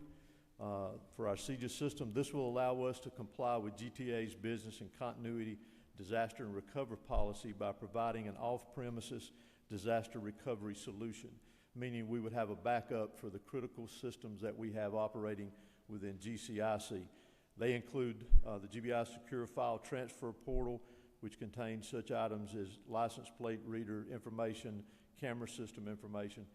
It would also be a backup for our Georgia Law Enforcement Message Switch, Georgia Protective Order Registry, the Sex Offender Registry, and computerized criminal histories. Under Forensic Sciences and Services, the number one would increase funds to replace software that allows for efficient connectivity to our federal DNA CODA database. The Governor's recommendation, which we support, includes funds for software licensing. It is for STACS, S-T-A-C-K-S is the acronym, Sample Tracking and Control Systems. This software will create more efficient operations and result in quicker processing of offender samples from submission to upload into FBI CODIS, the Combined DNA Index System database. Amended FY26 includes $618,170 in one-time software costs and $74,920 for FY27 in ongoing maintenance costs. The current system that we have that does this activity or performs this activity is actually two systems, and they are both outdated at this time. This system will add efficiency to that speed and allow our crime lab scientists to be more efficient in the work and getting that information uploaded quicker. Number two would be to reduce funds based on hiring dates for new positions. That's at $163,345. In FY26, we received funds for 2 new crime lab assistant managers to provide a better span of control in lab operations. Those positions were hired, one on July 1st of 25 and the second one on August 1st of 25. We also received funding for 3 positions at our central lab in Macon. 1 scientist was hired on February the 16th. 1 lab tech will start on March 16th, and 1 evidence receiving tech is currently in background with an expected hire date of March the 1st. In FY27 would be to eliminate one-time funds for 3 handheld portable mass spectrometers. That's at $327,546. In FY26, we received one-time funding to purchase 3 handheld portable mass spectrometers.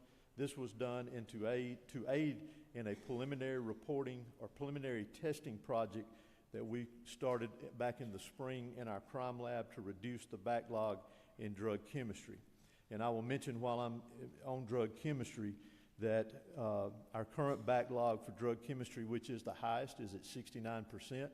With the efforts that have been made with new projects like preliminary testing and putting scientists on the bench and just the hard work that they're conducting in that section of our lab, our backlog rate was at 78% back in the fall. So we've dropped it almost 10%, or a little over 10% since then, or almost 10% since then. So I'm proud of the work they're doing there and addressing that.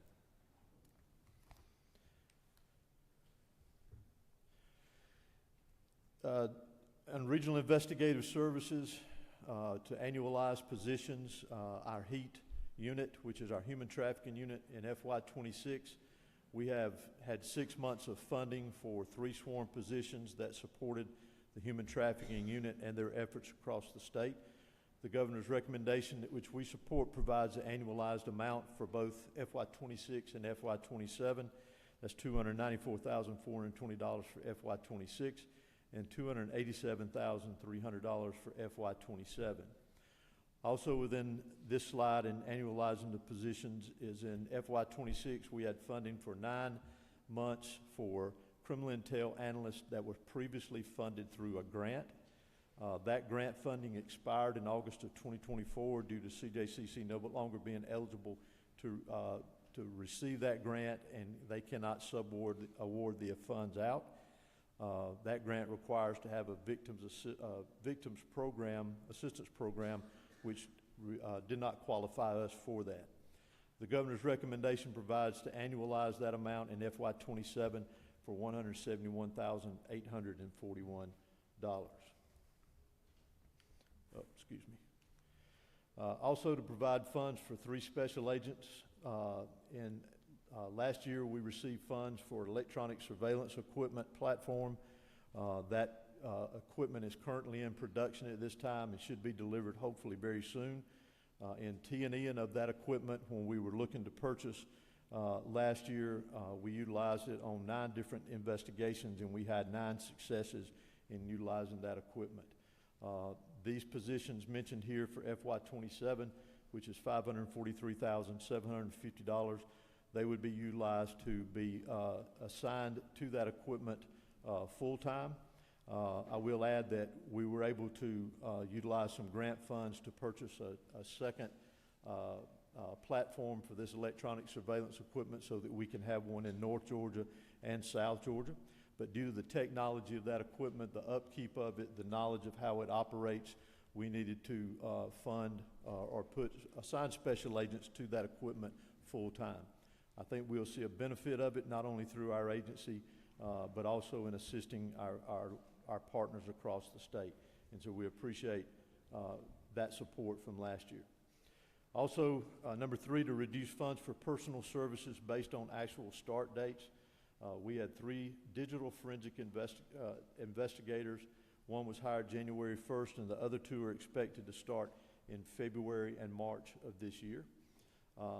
Based on last year's funding, FY26, we did hire 2 Strategic Threat Assessment Group agents, STAG for short, that are assigned under our GSAC unit, and 2 crime scene technical leaders.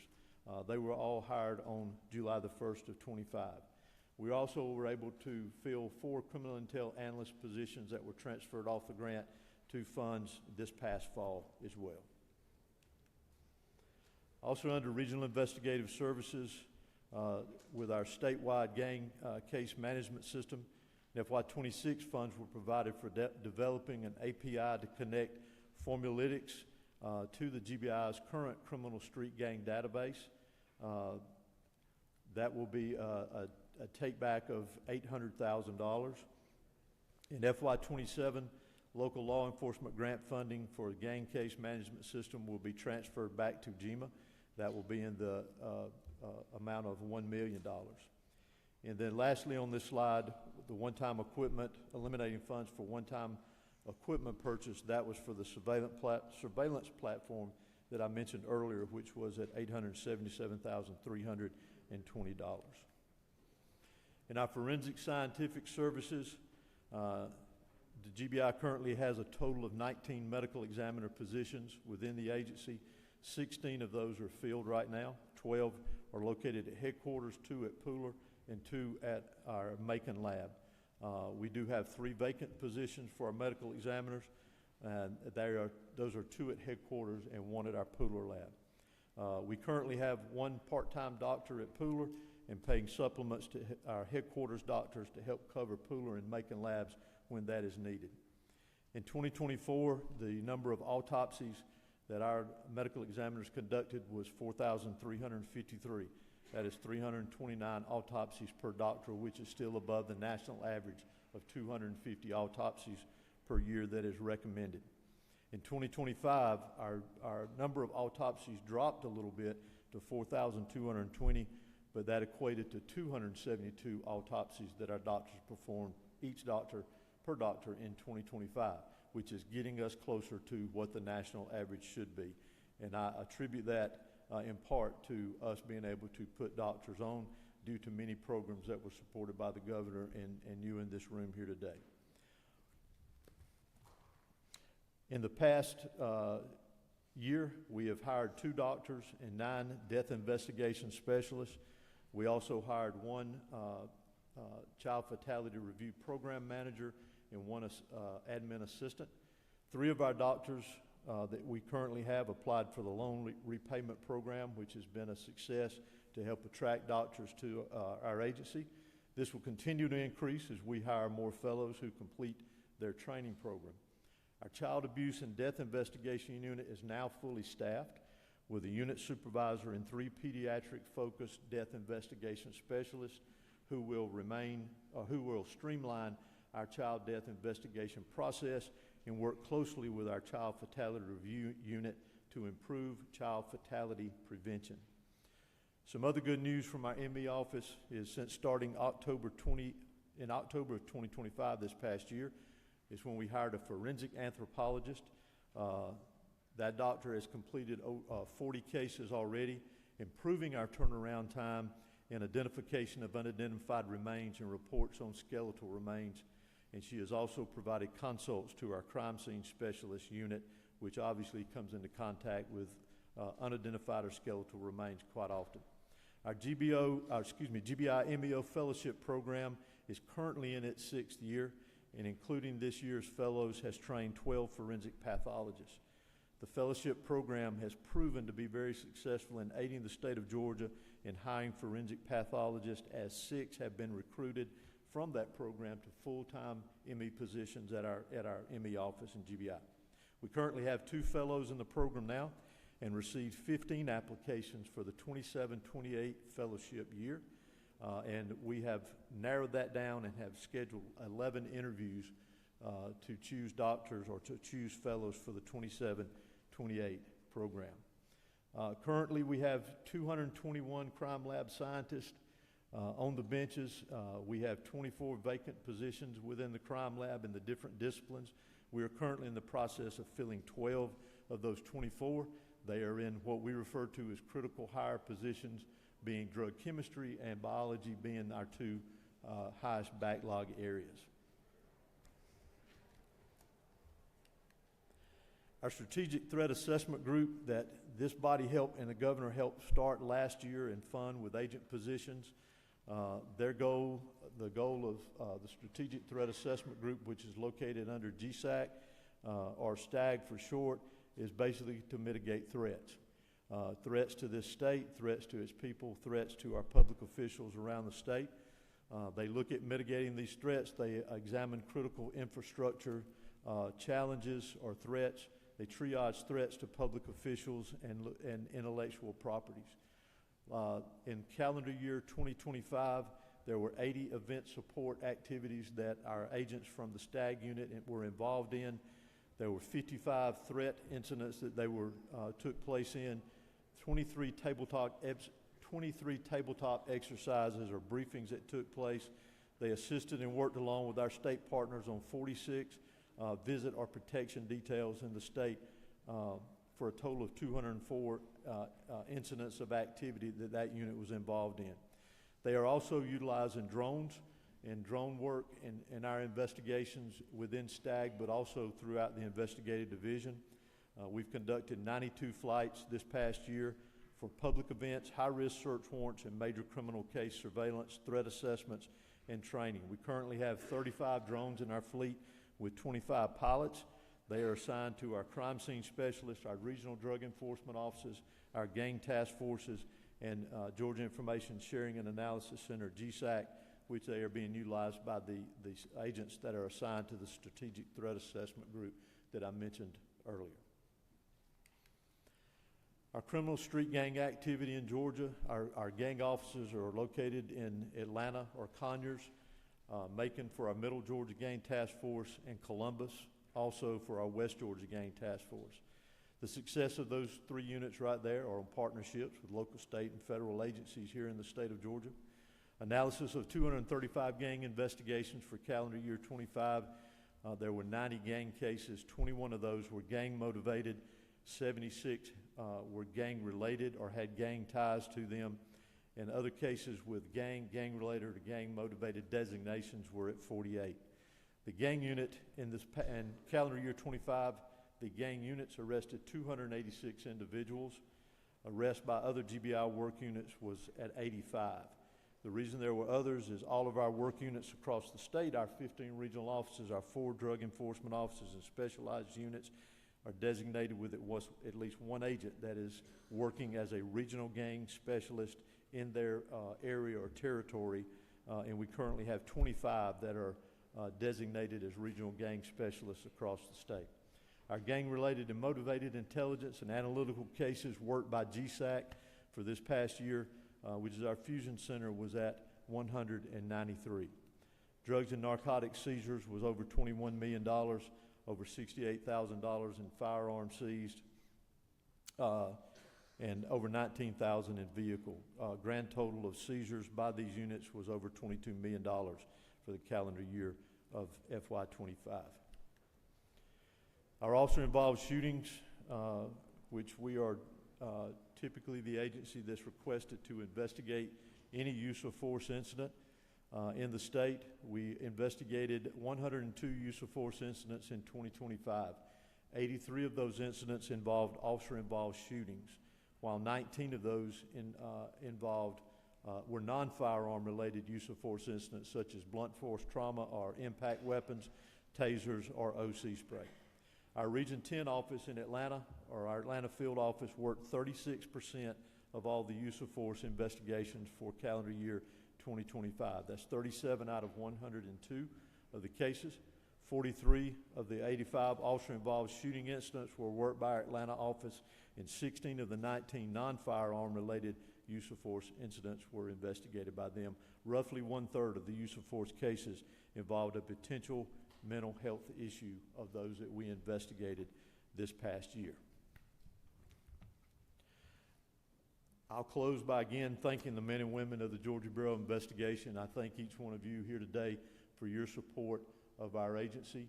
I also wanted to mention the strong partnerships that we have with our other state law enforcement agencies. You heard from Colonel Hitchens just prior to me, a very strong working relationship that we have with him and his agency and our other state agencies, our local agencies, our federal agencies here in Georgia, because I believe it takes all of us working together to get the job done, and we've had great success with that. So with that, I will stop and be glad to answer any questions that I can. Thank you, Director. Whip Robertson. Thank you, Mr. Chairman. Thank you, Director. I appreciate the hard work your men and women are doing. I'm especially impressed with the threat assessment group and the work y'all are doing there to keep us safe here in the state of Georgia. A couple of questions. The drug chemistry testing is 69% of the backlog, is that correct? Yes, sir. And what's the majority of that, do you know? It's going to be a mixture. Some of it is going to be marijuana, because marijuana is a little bit harder to test, because just in preliminary testing, we can tell you that it's marijuana, but it could also be hemp. But then we've got to go to further to determine the THC level within it. The preliminary testing project that we started back in the spring is mainly focuses on our cocaines, meths, our powders, for lack of a better way of putting it, because we can test those, we can provide the prosecutor with a result based on mass spec and gas chromatography to say this is what the drug is that you're dealing with. Is manpower or technology the reason that we have the backlog? It is a little bit of both. It is a little bit of both. When we have been able to go to different ways of doing things, this being one of them, and I'll give you an example. When we started the preliminary testing project, after I met with prosecutors across the state, because I wanted to make sure it was something that they were amenable to, we started out in the first trial, if you will, with two judicial circuits. Both of them had backlogs close to 900, just backlogs. They were completed within a month of each other. Backlog was gone, and we were doing preliminary testing on new submissions that were coming in. So that project, as we continue to roll it out across the state, because there is some training that needs to go with it. It's a little bit different, so we need to get people used to it. And it doesn't fit every situation, so we know that there's times it's not going to fit. But it is continuing with ideas and furthering our technology in how we test drugs and how that process works. But it's also putting people in seats that we need to continue to do.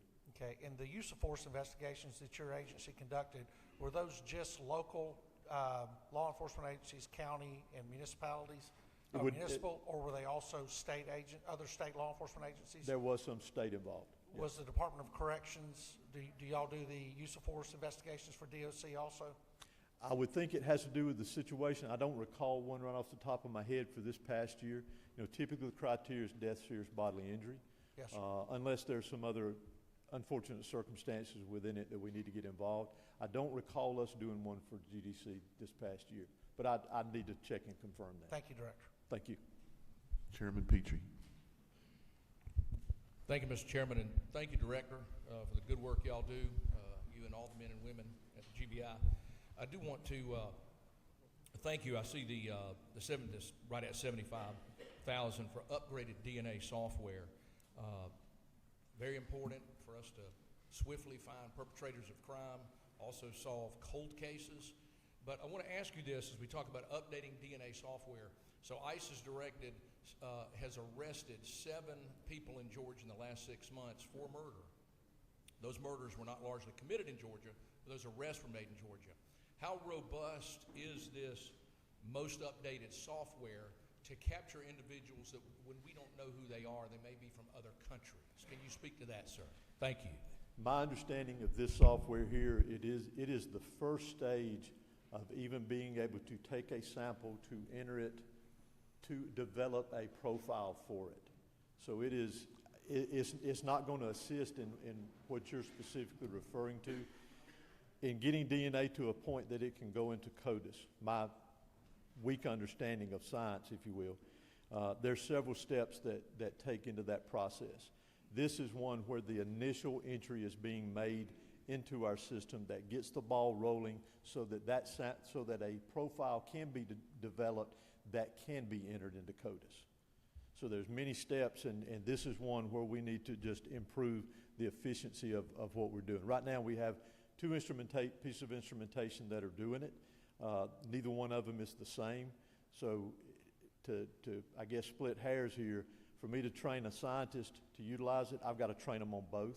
That's one disadvantage to it, where now I can train them on one, plus the systems that we have in place right now are well over 10 years old. Chairman Burns. Thank you, Mr. Chairman. Thank you, Director. I appreciate your service in the GBI. My question revolves around crime labs. I represent 11 counties in east central Georgia, and in Richmond and Columbia and Burke, they're experiencing significant delays in response to autopsies and crime lab reports. We had a crime lab in Augusta. You still own that facility, and it is still available for use. What are your plans to respond to East Georgia's needs for more reasonable, prompt response and reduce costs? Because the travel cost is killing my folks. Yes, sir. You're exactly right. We had a medical examiner's office in the building with our crime lab in Augusta. That side of the building was closed several years ago, is my understanding, after that doctor retired. Some of that space has been now utilized to expand crime lab services in that area, or at that lab, and we have continued to do that. I do not miss the fact that it is a long drive from Augusta area to bring a body to our headquarters facility. With turnaround times that you're referring to, what helps with that is our having doctors there to do it. But I know the benefit that it would be to bring a medical examiner's office back to Augusta, but it would take some build out of the current building to do that. It would take at least, we've estimated 2 doctors and staff to be there. As I recall, bodies coming from that area is somewhere around 9 to 11% that are coming from the territory that ME office covered that is now being brought to our headquarters facility. I'm looking every day, thinking every day to be an agency that is providing better service to our customers out there, and I feel your pain on that one. I appreciate your consideration. Thank you. Just to remind the members, we did try to do a partnership with Mercer University to create more medical examiners. Our issue, Director, is they turn out, 40 a year, and we need about 400 a year medical examiners? We are trying. And Director, in that vein, I know the partnership with Mercer didn't work, even though they tried very hard to do it. If you see a different avenue that we can do with another school, or in-state or out-of-state at this point, we're interested. What I recalled about the Mercer program was, one thing that it did was it guaranteed, I want to say, 3 years for them to stay with us after completion was done. So that really helps with our projections as we move forward. You know, even with the fellowship program, I can estimate how many doctor positions we would have that would go through that fellowship program. Not all of them make it. Some do not want to stay. So it's our job to ensure that they do, if they fit us, is the big thing. You got a bunch more questions, so I'm going to try to hand it back. Representative Barrett. Thank you, sir. Agents from the investigative division respond to requests from criminal justice officials to investigate major crimes, but crimes against the elderly can be initiated without request. We have an alarming increase in financial crimes, and financial crimes tend to be geographically agnostic, often perpetrated against senior citizens. And I'm just curious, does your budget include adequate resources to preemptively go after and look for these things that are happening? This year alone, we've had several major Ponzi schemes. There was a conviction yesterday for a $340 million Ponzi scheme. I'm just wondering, do we have enough money in the budget to preemptively start looking for these things, as opposed to waiting for a local jurisdiction to actually report them? Right. Well, I'll say that we can always use more.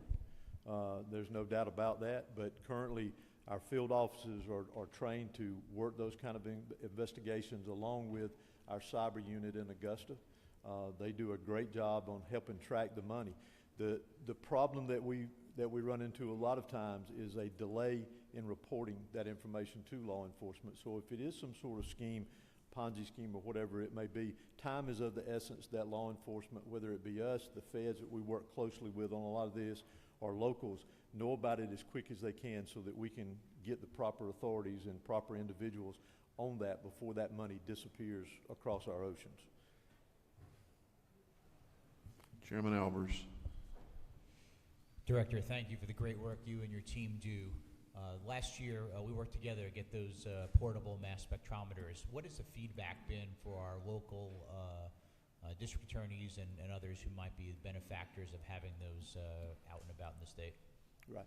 So currently where we are with the 3 portable mass specs is we are working on doing the training with the manufacturer or the vendor on it. My goal with those is because with the portable mass specs, it is one sample test that can be done at a time, is for our crime lab scientists to get very comfortable with how they operate, which it's the same technology, just a different application to it. And then I'm having them write the protocols or the guidelines on how to use those portable mass specs in the field. The next step from there is we will then push those out into our gang units and our drug offices across the state in hopes of that preliminary testing can be done there, and that evidence may never be submitted to the crime lab, which now cuts back on our submissions. To attack it from a different angle is what we've started doing in the spring of this past year, where the crime lab, using the same technology, is doing batch samples of drugs where they can test more than one at a time. That's what's helping us knock the backlog down currently. Preliminary testing plus the use potentially of portable mass specs in the field, which then I would love to see it go to our local law enforcement agencies around the state as well too, because it would save them time and money as well. That would be the next prong of trying to address this, getting our drug chemistry backlog down, but also addressing it so that we don't have another buildup or another wave of it. What is the expected timeline for the training to be done and then those devices to be out with the local offices? I'll have to get you a timeline on that. The vendors came down and met with our crime lab scientists with the 3 that we have. It was about, I want to say in November. And the next step is to have the training with the manufacturer on it, and then for our crime lab scientists to do the validation and testing that they need to do to get comfortable within our accreditation guidelines, and at the same time writing the protocols for our work units currently that we can then push those out and get to going. But in the meantime, what's taking place is this preliminary testing through our current mass spec gas chromatography within our labs. That is batch testing, which we're testing a bunch of a lot at one time. Thank you. Thank you. Members, there's quite a few of you that have your buttons pressed, but this is going to be the last question. Chairman Hitchens. Well, first I'd like to thank you, Director, for the Pooler Crime Lab. I worked very hard to get that property, and it's I receive accolades all the time from the law enforcement community because it's so easily accessible there at I-16 and I-95, and the 20 or so counties that have to deliver the evidence are very appreciative. But I got a couple of other questions, and one of them is DNA. And Chairman Williams in the Senate and I, when he was in the House, worked together a long time on some DNA, and how many people we solicit DNA from. You know, there was a revolution in law enforcement back when fingerprinting began, and one of the reasons that it was so effective was everybody got fingerprinted. Everybody went in the military, got fingerprinted. Everybody that got a job in government pretty much got fingerprinted. Everybody that got arrested got fingerprinted. So they had a real database to go by. I've been in the FBI's headquarters complex where they do DNA, and they did it by hand. You know, they have the ability to segment different types of fingerprints. There are about 4 different types, and they hand located it and picked it up. Well, with DNA is much more effective, and in Georgia, the truth is we only take DNA samples from violent criminals. A lot of misdemeanor criminals, low-profile criminals, burglars, peeping toms, some people from minor sexual offenses, they don't give DNA. And isn't it true that we probably get more hits on DNA from other states who take more samples than we do from Georgia? I don't know the exact number on that or an accurate answer on it, but I'll say it does happen. There's no doubt about that. Well, he's got a bill now that we started on last year, and I've been a real advocate for it. And I think with the advances in DNA, particularly now with familial DNA, that resolved the case in Idaho where the kid went back to Pennsylvania and they ran his DNA and realized that somebody in that family was responsible, and the FBI went and took some paper out of his trash can and found out that it was going to be the son who very obviously had been there and come home. And I don't know that they would ever solve that case if it hadn't been for that. So I'm hoping that we can do something about that. And the other thing is with regard to the crime lab and particularly the chemistry people. I know back a few years when we had 2 Army bases here, they had an Army crime lab here. And after we get somebody that gets hired by you that's got a master's degree in some scientific field, it takes like 16, 18 months to train them up where they can actually perform by themselves. And it was a problem back then because the Army would solicit them and they would go over there for more pay and do half the work. Is that still ongoing? It's not as bad as it was, and a lot of that has been due to increase in salaries.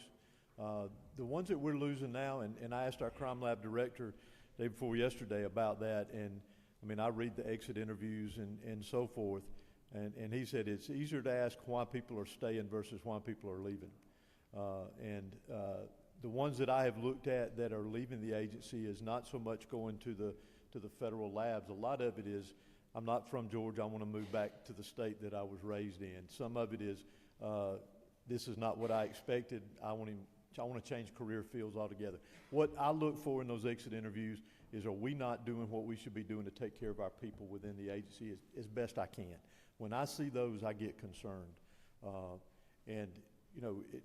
The pay is a big thing to all of them. But I still can't, as I was asked one time to put a price on a GBI agent, and I said I can't do that because as soon as I do, I've told you how much they're worth, and they're going to be worth a lot more than what I just said they are.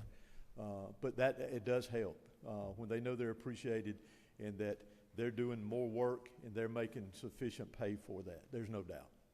And I really appreciate the full-time medical examiner at Pooler now. We have a lot of autopsies performed in the Savannah area, and there for a while when you were having to send somebody down from Atlanta or haul the bodies up there, it was really difficult on the local law enforcement agencies. And I also applaud you for the fellowship with the Medical College of Georgia.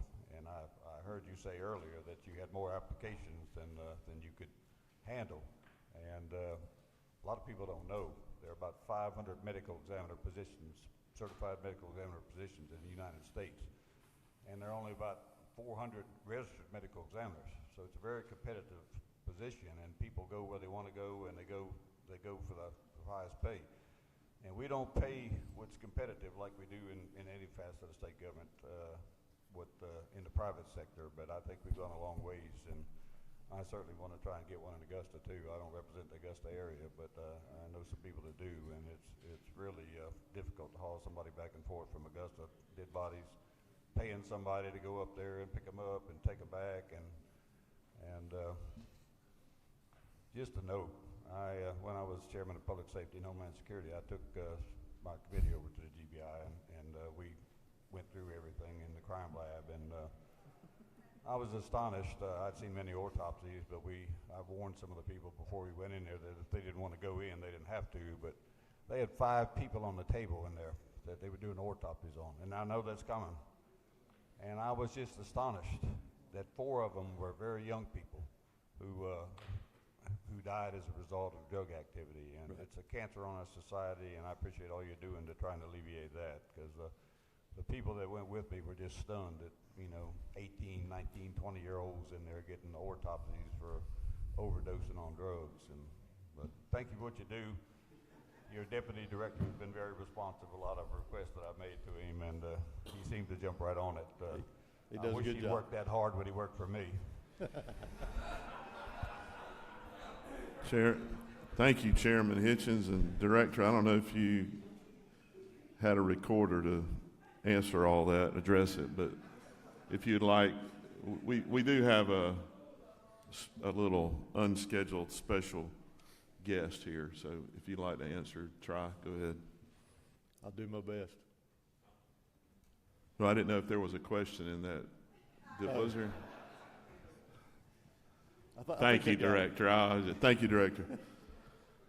Colleagues, you may not want to go anywhere. You may want to continue in your seats and not move. It's my honor to introduce not a guest, not a visitor, but someone who cares deeply about this state and us, the gentleman from Effingham County, the Speaker of this House, the Honorable John Burns. Thank you.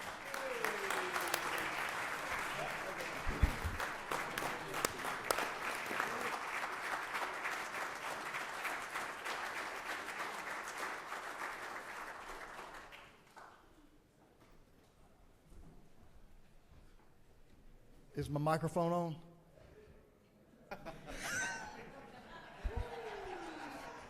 Mr. Speaker, I've been having trouble with this button all day, but it seems to work at the most inopportune moments. Who knows? It may be opportunity. I don't know. You never can say. Hey, thank you all, members and interested parties, for being here the last few days and making sure you can be a part of this discussion with some very talented Georgians who lead our state and ensure that we are protected. The last two were very important to us, as we all know, in public safety. I'm impressed, y'all. Very qualified folks. Mr. Chairman, former commissioner, I'm glad things have moved on since you left there, so they've done a good job. But you all know what I know. It is always a great day to be a part of, be in Georgia and be a part of what goes on in this state. But the work you guys are drilling down on and about, we look forward to all continuing that work to make sure we take care of our only mandated #1 task, and that obviously is our balanced budget. So we look very much forward to working with Chairman Hatchett and his team, Chairman Tillery and your team, to ensure that we get our job done, because we're here to get a job done, and certainly that's what I would ask all of you to do, to keep that focused. We take care of what we're here hired to do, take care of our work, get the job done to make sure that Georgia remains the very, very best place to live, work, and raise a family. We look forward to working with y'all in the Senate, in the House, and all the members. And certainly, again, thank you, members, for being here. Be safe on this weekend with the potential for the weather that we have coming in. So we just ask you to keep your attention on any bulletins that may come out, and we'll all be fine. But take care of your families and take care of yourselves. So thanks, Mr. Chairman, for letting me speak. Thank you, Mr. Speaker.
All right.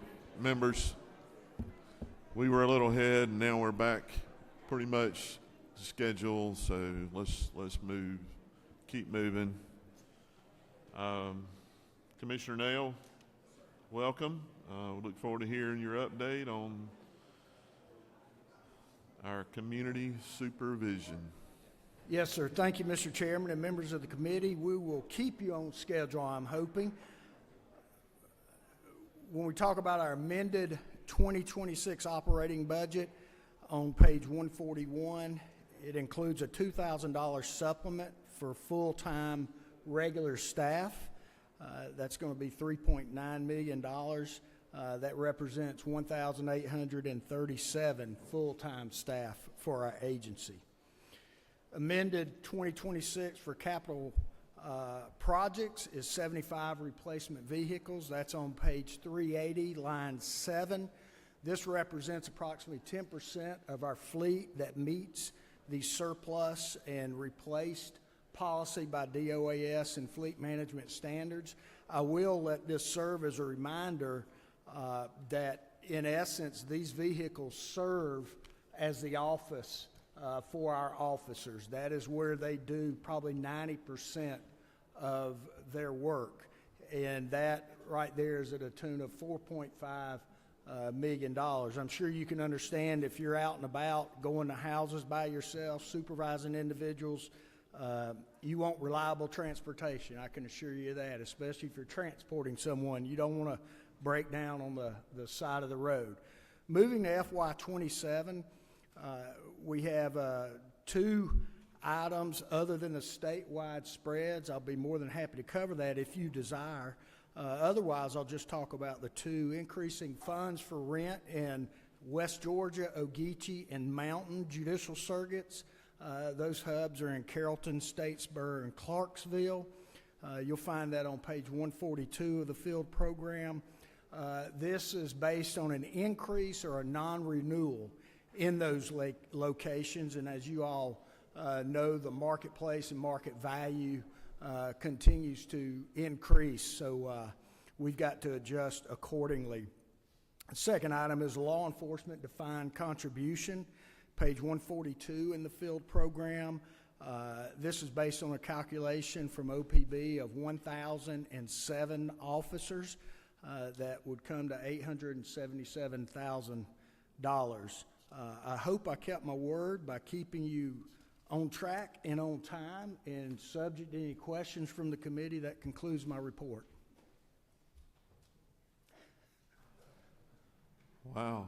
It's taken me 37 years to get that quick, but I've got spoke too soon. Got a couple of questions. Leader Hughley. Thank you, Mr. Chairman. I'm over here. Yeah, there you go. Thank you, ma'am. Good to see you. Mr. Commissioner, thank you so much. Can you give us the number of our citizens that we have under supervision right now, and also what is the cost that they pay? Sure, I can, and here's one good thing. We broke 200,000. Now we're at 194,000. We still lead this nation in the number of cases under supervision.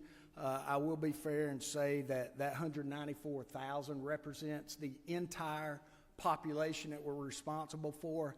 Actively supervising, meaning going to their house, having them come to us, whatever the case, is 91,000. I am pleased to report that with your continued support, caseloads are the lowest they have been since the creation of DCS, and I never want to miss an opportunity to thank you for that. Still not as low as they could be or should be, but I can't tell you how much your support means to us in that regard. So thank you, Representative Hughley. Representative Stinson. Thank you, Mr. Chairman. Thank you, Commissioner, for your presentation, and just special thanks to your team. They came out and supported my resource day last year in my district, so great team. I really appreciate them. But my question is relating to concerns that I'm hearing from constituents, particularly that in the Taylor County area, they're having to travel to Columbus every day for some type of drug treatment as a part of their probation requirements, and it is such a struggle for their family trying to get them to Columbus from Taylor County every day, being in rural Georgia.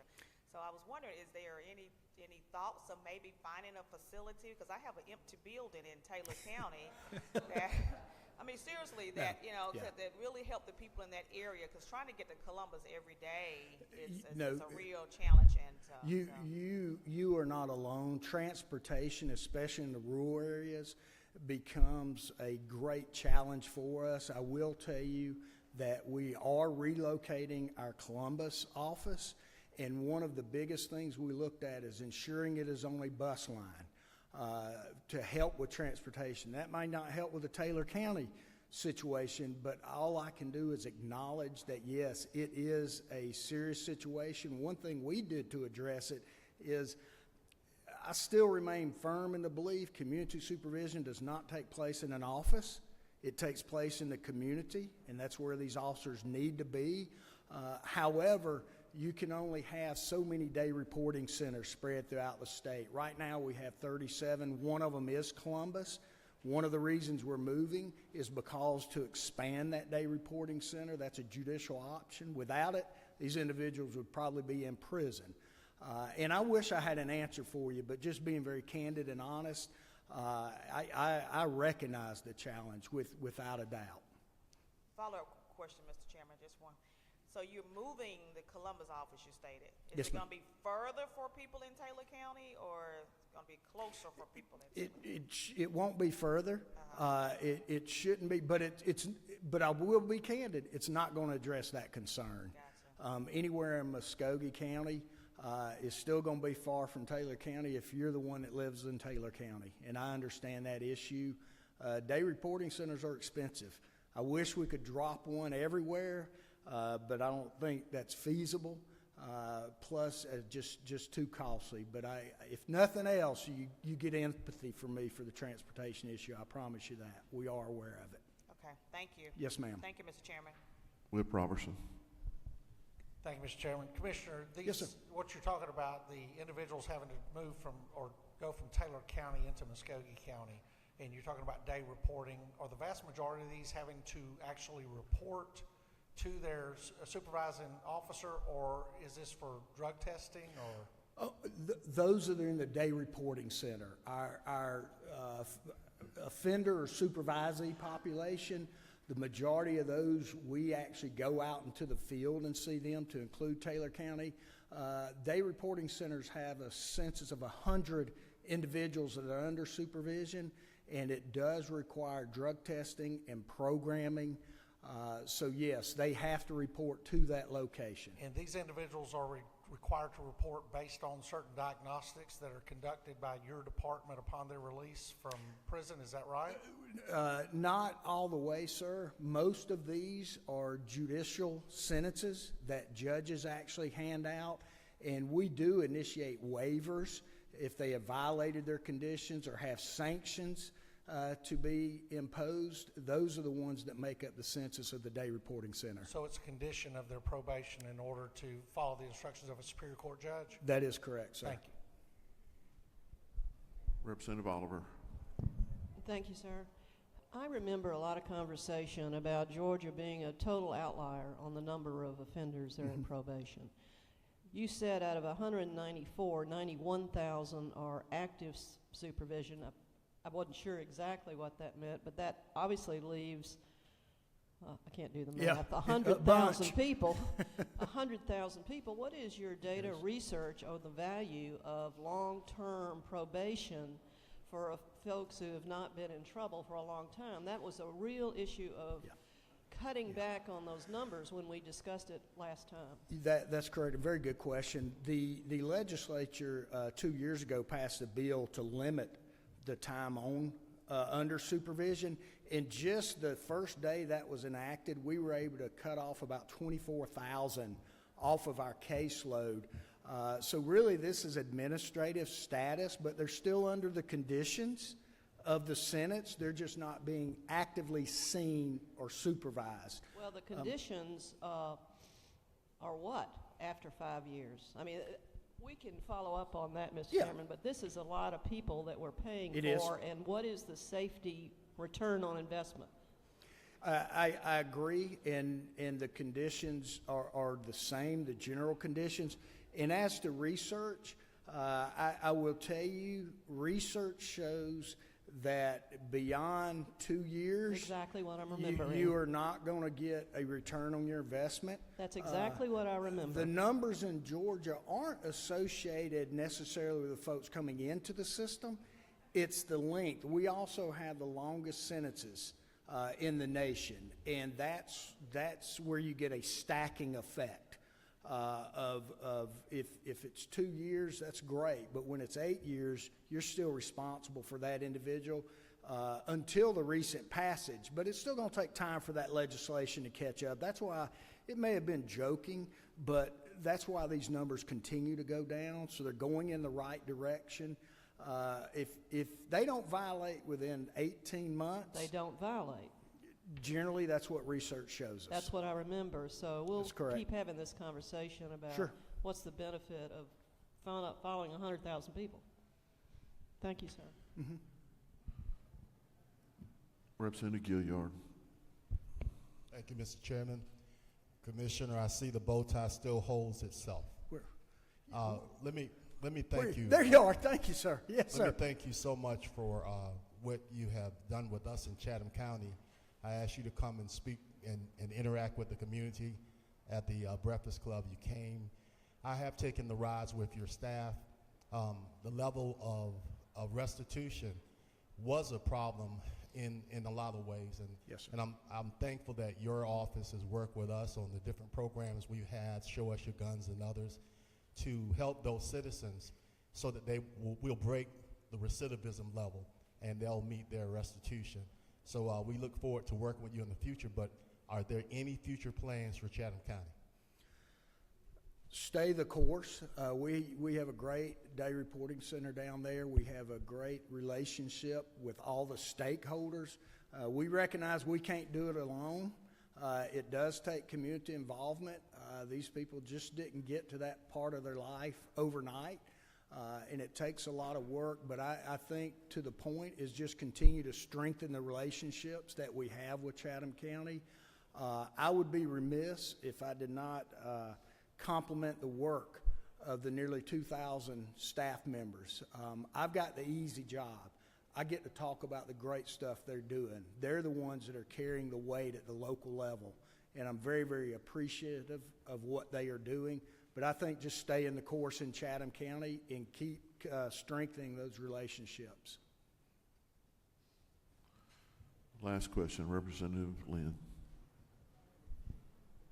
Commissioner, thank you, Mr. Chair. Commissioner, I echo what others have said. I've really appreciated working with your staff. Thank you. I had a quick question with respect to the dynamic risk assessment tool, which, as I understand, is not AI-based, to be absolutely clear, but does look at a number of different factors. And from engaging with your office, I understand that it is showing early promise.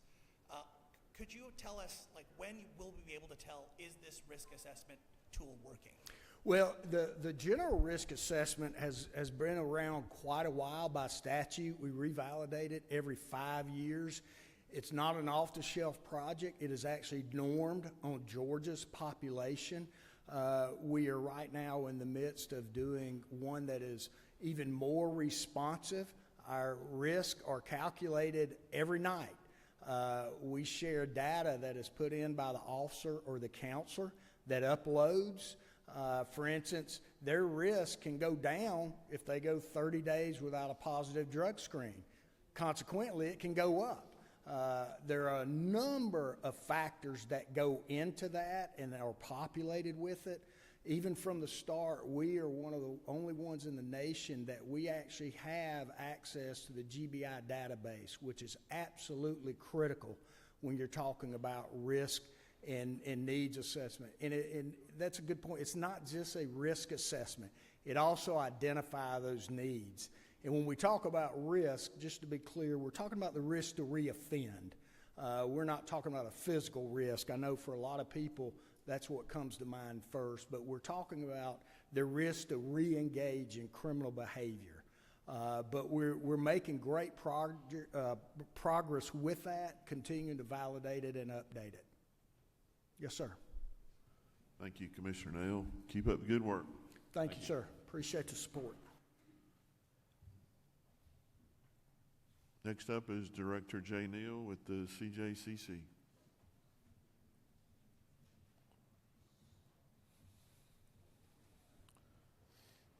We are a little ahead of schedule, but I imagine the next two after this presentation may take longer than scheduled, so hint, hint. Director Neal, ready when you are. Thank you, Mr. Chairman, and I caught that hint.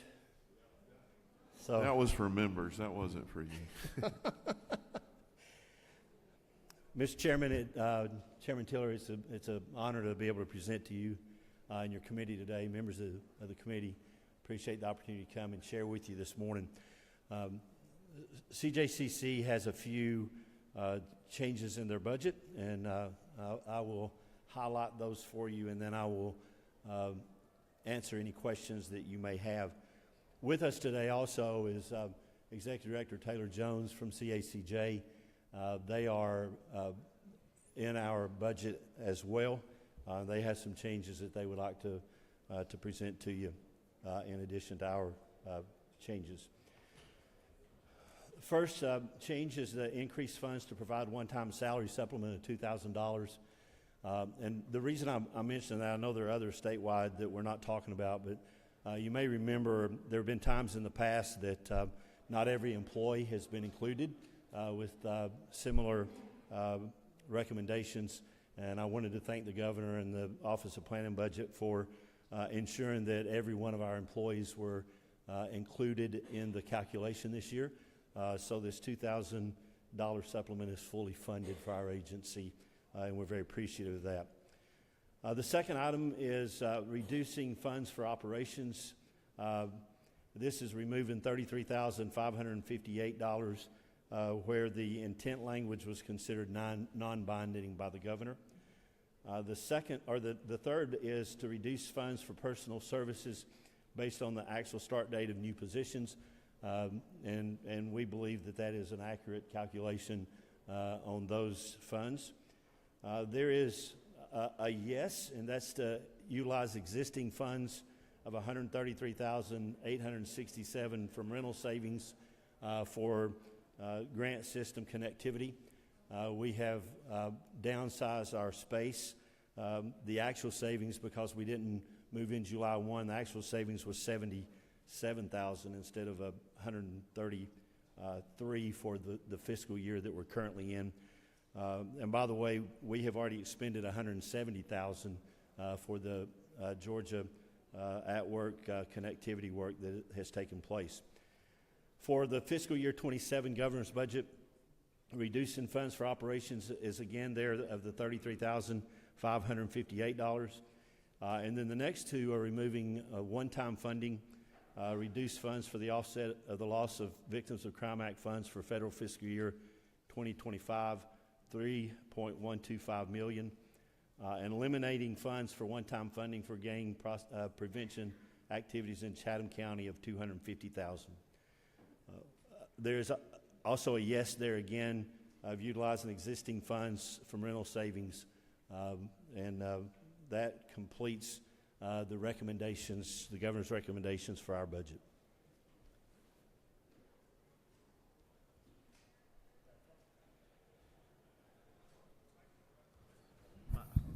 I might need to use Chairman Hatchett's mic since we know it's on. Got a couple of questions. Okay. Representative Mary Margaret Oliver. Good morning, thank you. Good morning, Representative. I'm told that the child advocacy budget that's now with you, that nobody's been paid anything since July. Is that true? That is not true. Good. So we learned the middle of June that the funding was going to be transferred to us. Mm-hmm. We had to get a contract and an MOU with DHS before we could do anything with those funds. We also had to get a little bit of information from CACs to determine how that funding needed to be distributed to our local CACs. The CACs were receiving about $67,100 in those funds. We were able to increase that. Each of our CACs that we were getting 67,100 ended up getting 74,000, if I remember correctly. We did 67,000 in our September meeting, and then in the December meeting we increased that to I think a total of 74,000. We also, the 3.125 million that was in our budget, we also gave another 40-some thousand to the CACs out of those funds as well. So the CACs are receiving additional funding from us this year from what they received last year. Have you changed the method by which they receive it? Do they have to apply for a grant now, or is it still a direct appropriation?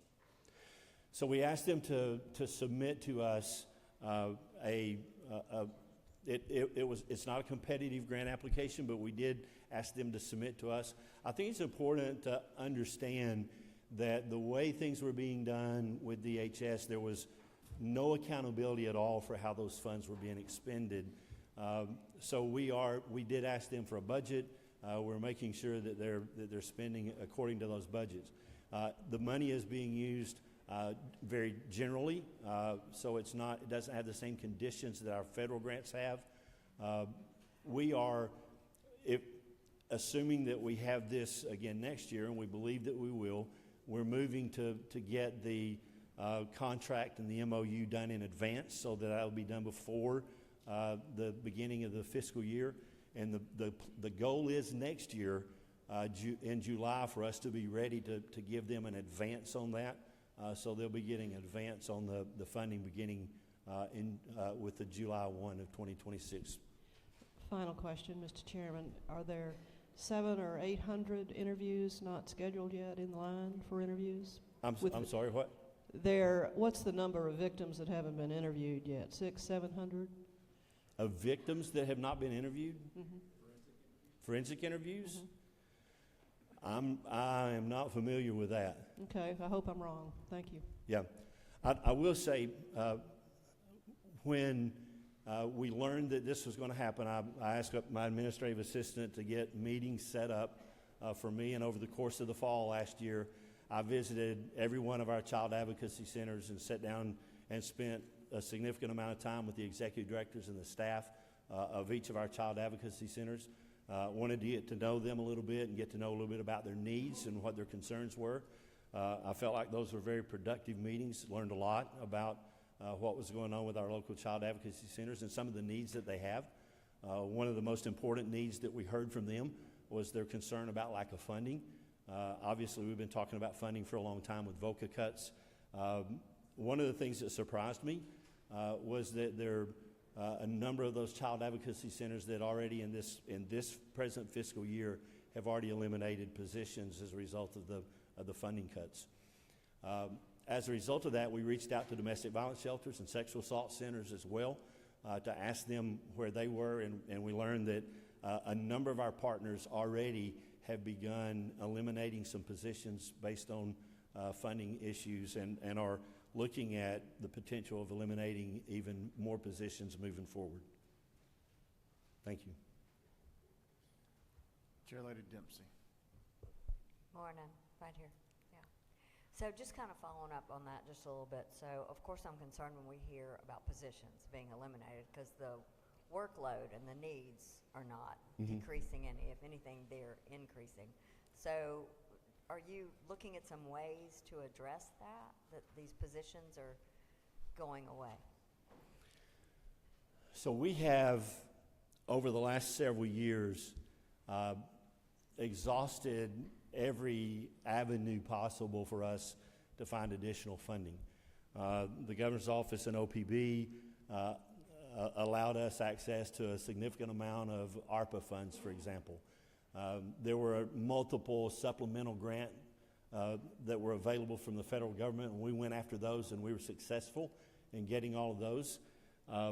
We have seen our VOCA award over the last several years. We've seen our VOCA award decrease from $79 million in fiscal year 18 to $35 million this past year.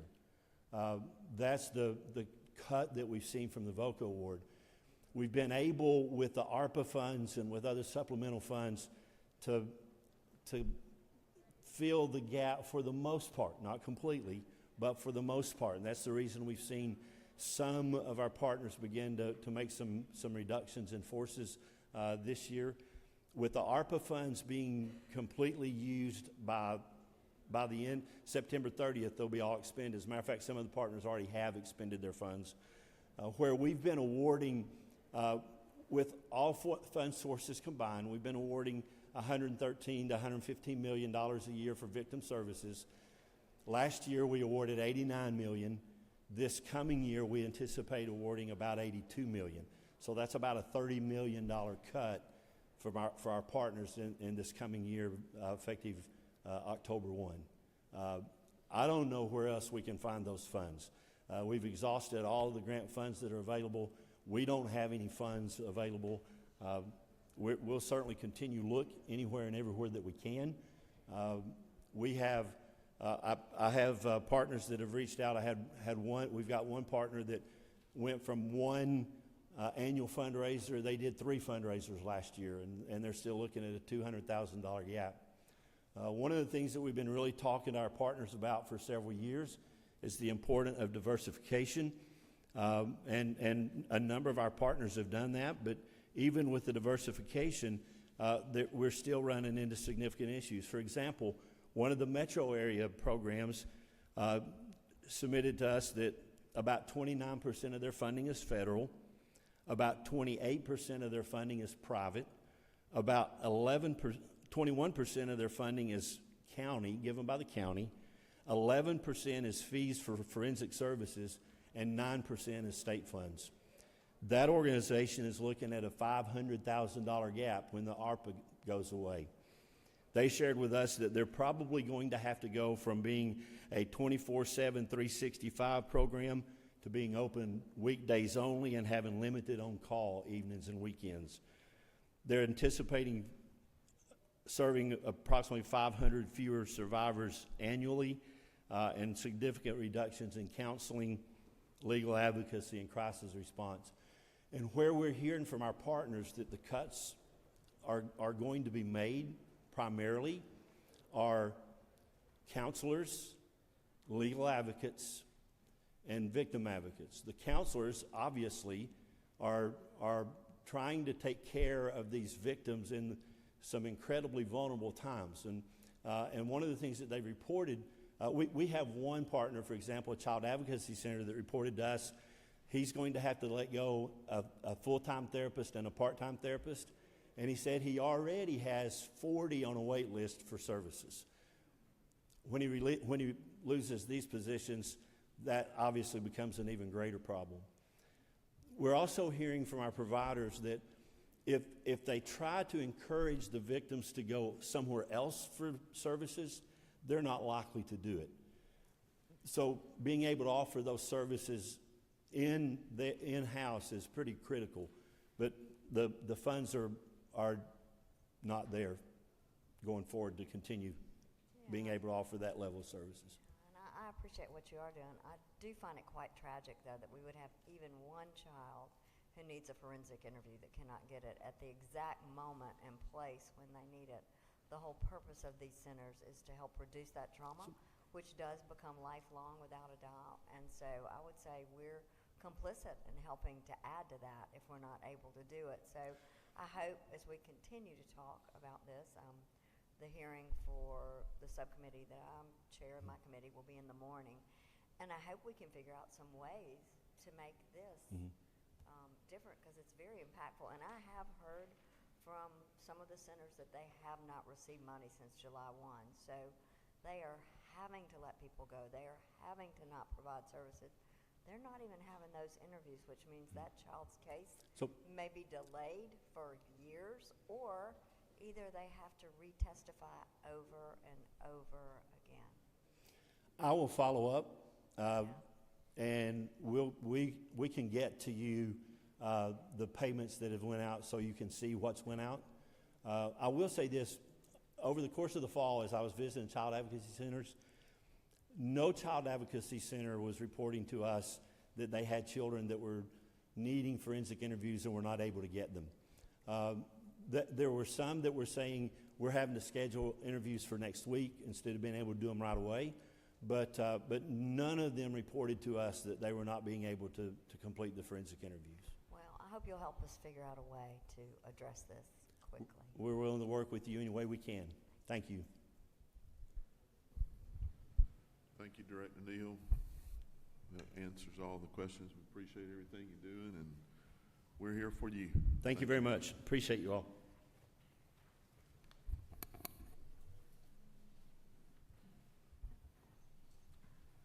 Next up is Commissioner Reynolds-Cobb with the Department of Juvenile Justice.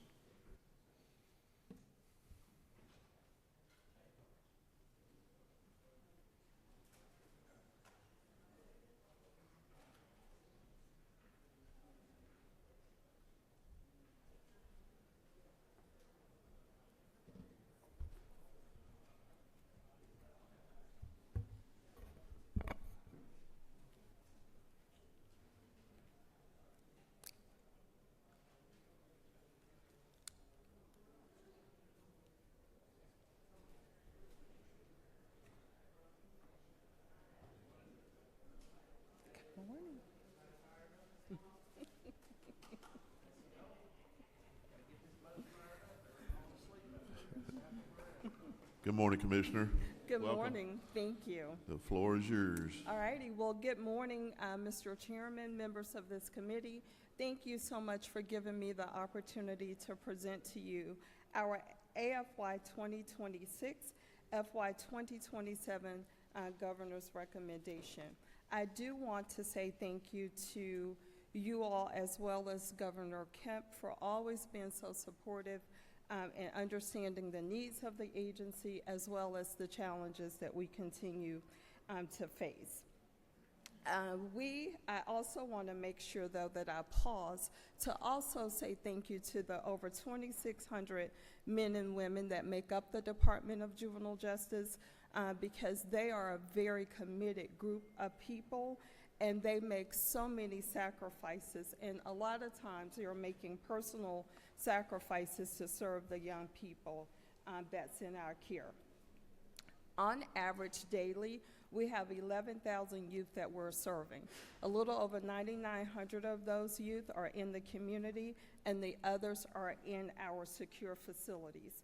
And so often, and I know we all get to hear about the negative stories and the things that our young people are doing, but I thought that I would take just a few minutes to spotlight some of the positive outcomes that we're also seeing with them.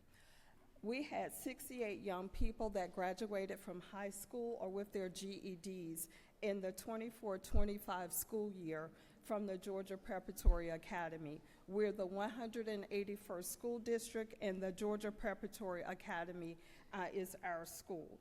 We also had 65 young people during this same time period that received certifications in things like prep cook, Microsoft, barbering, forklifting, and welding. And we thank our friends at the technical colleges for partnering with us to make this possible for them. We have 29 interns that's at Cafe Momentum Atlanta, which is a restaurant that is in a few cities across the country, and their sole focus is on justice-involved youth. So they do paid internships for our young people, and in addition to teaching them about the restaurant business, they also help them with schooling. They support them with mental health, and they also do 24/7 case management. And this helps us when our young people are leaving our facilities, going back into the community. It gives them something positive and a positive start. We also had 8 young people that participated in the Credible Messenger Youth Summer Violence Intervention Camp, which is a 10-week intensive camp that works to reduce the risk of criminal activity. When we look at the staffing, retention and recruitment is always a conversation that we have because for many years we had the highest turnover rate, we had the highest vacancy rate as well. Well, over the last 2 years, we've been able to maintain an agency vacancy rate of 24%. And we also have our turnover rate at FY 2024 was 30.3%. We've seen just a slight uptick in FY 25 to 30.6%. But what you all also know is that what moves this rate for us is what's happening with our correctional officers. And so for years, we talked about a 94% or 97.5% turnover rate. Last year, we were able to report a 64.24% turnover rate with our JCO series, and this moved a little bit up in FY 2025 to 68.19%. The reason why I'm not alarmed by this is because we also have to remember that we have a responsibility to hold people accountable. And so where we want our numbers to be good, we cannot sacrifice accountability. But we're also working from a plan on recruitment and retention. We continue to focus on our culture because that's a big deal. And we have moved from the days where we're just focusing in on the culture globally to also working now on the subcultures in all 76 of our offices and our 25 facilities.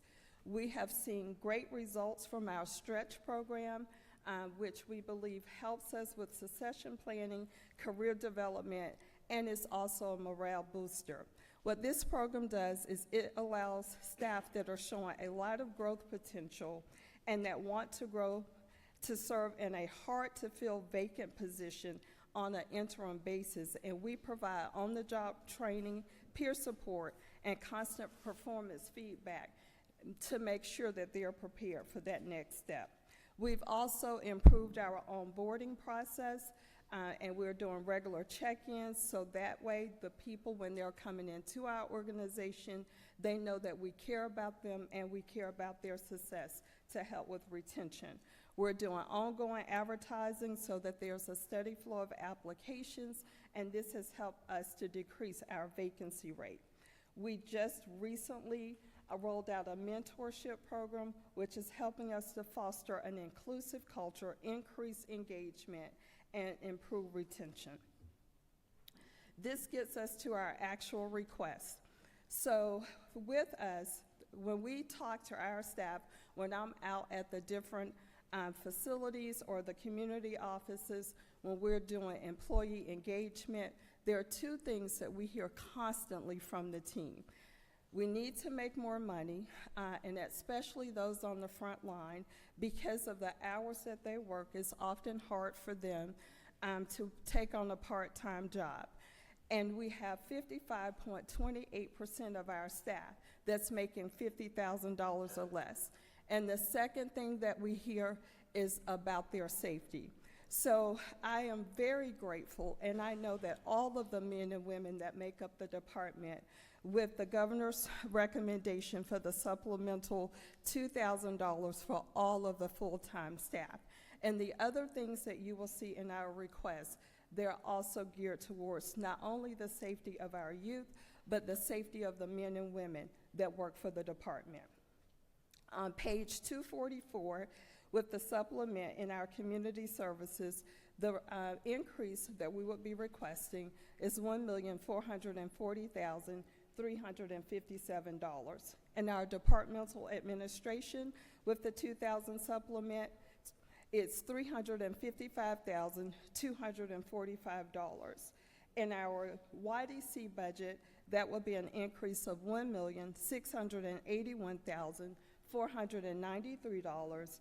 And in our RYDCs, that 2,000 supplement would increase to $2,611,589 for our budget. Now, this next item has nothing to do with the $2,000 supplement, but because we've had a decreased turnover rate in our RYDCs, in order to make our budget and personal services, we're requesting a $2,544,806 addition to make it through the end of this fiscal year. And now turn your attention, please, to page 380 for our amended capital projects. We're requesting $600,000 for our Muskogee YDC. We have a new 56-bed housing unit that will come online this summer. That construction should be done the end of June. So we need to add some additional cameras, and while we're adding those cameras, we need to move away from the outdated physical servers that we have to a cloud-based platform. The next item there is for repairs and sustainment for our RYDCs. $2,833,800 is the request. Most of our RYDCs, we have 19 of them.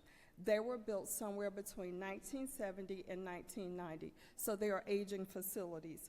As I stand here today, we have our Waycross facility that we need this money for, as an example, where we need $650,000 because we have to repair the sewer line.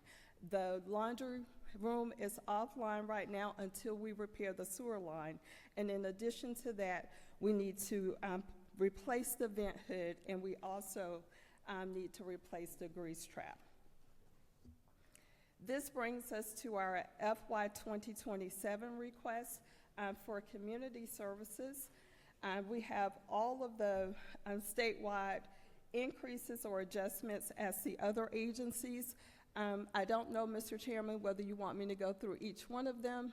Okay, so what we will do, what I will point out there is because we are a school district, unlike most agencies, we do have the $119 increase for the teacher's retirement system to reflect an increase in the actuarially determined employer contribution.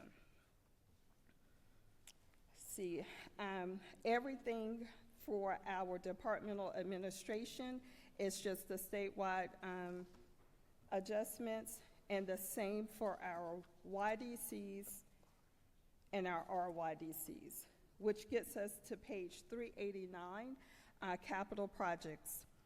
So when we talk about our 2027, and excuse me, that should be FY, not AFY 2027, but when we talk about all of our 25 facilities, it takes a lot to maintain them, especially given the age and the wear and tear.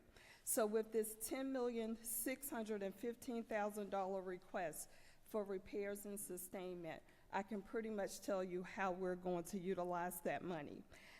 That $6 million, we have two facilities, our DeKalb RY and our Clayton County RYDC, where the plumbing is pretty much almost gone. If we don't address the issue, we would have to take those two facilities offline, and that would be a total of 126 beds, and we have nowhere to put those young people. $3 million of those dollars we would need to use to continue to do the work that we started last year and trying to address doors, locks, and frames so that our young people cannot pop the locks to their cells. And then the additional $1 million, we have major systems that's at the end of their life cycle, such as our HVAC, chillers, and generators, so we would need to replace those. The last item that we have is for $5,970,000 for major repairs and renovations. We have about 3 facilities where we need to harden ceilings. We have other facilities where we need to replace roofs and gutters.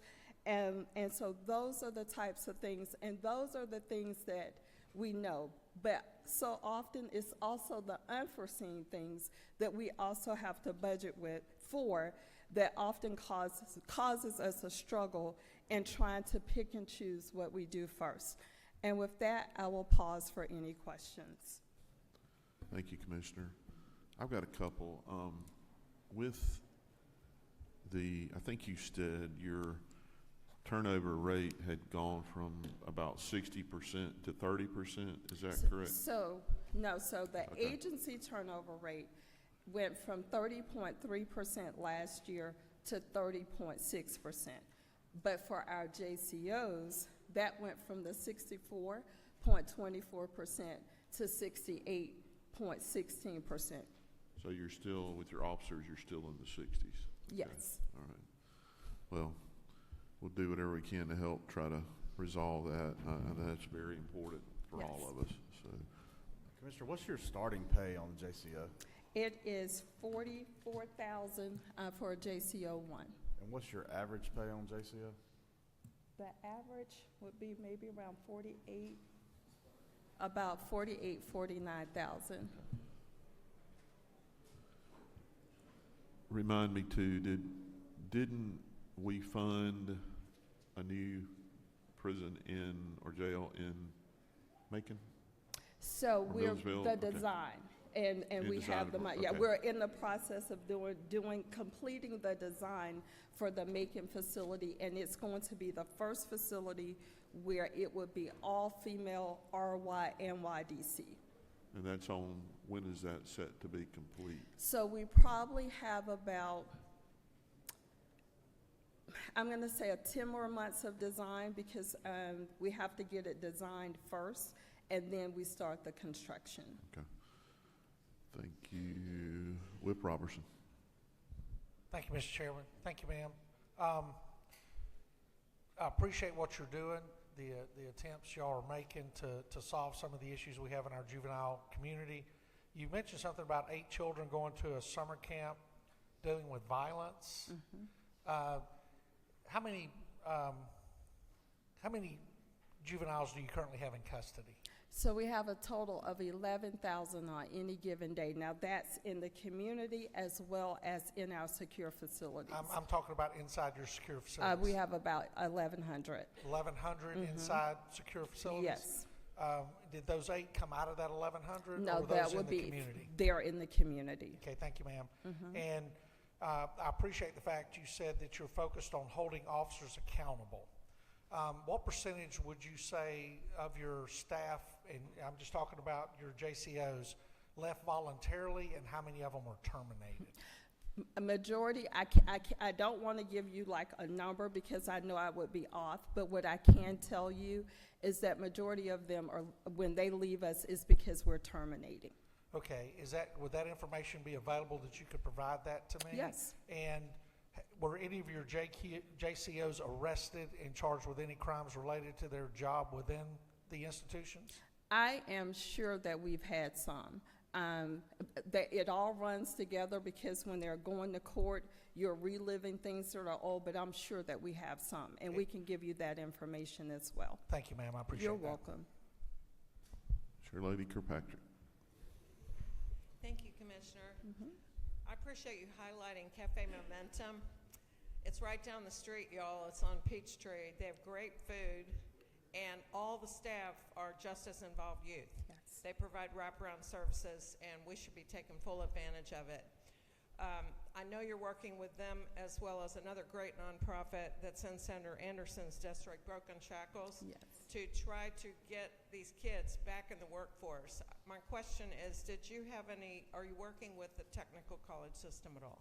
Yes, we are. And so those certifications that I spoke about with those 65 young people, it's because of the technical college. They have been great. The welding, they bring the equipment to us, and they're taught welding on site at our secure facilities. Thank you. Thank you. Representative Stinson. Thank you, Mr. Chairman. Thank you for your presentation. You talked about the condition of some of your facilities.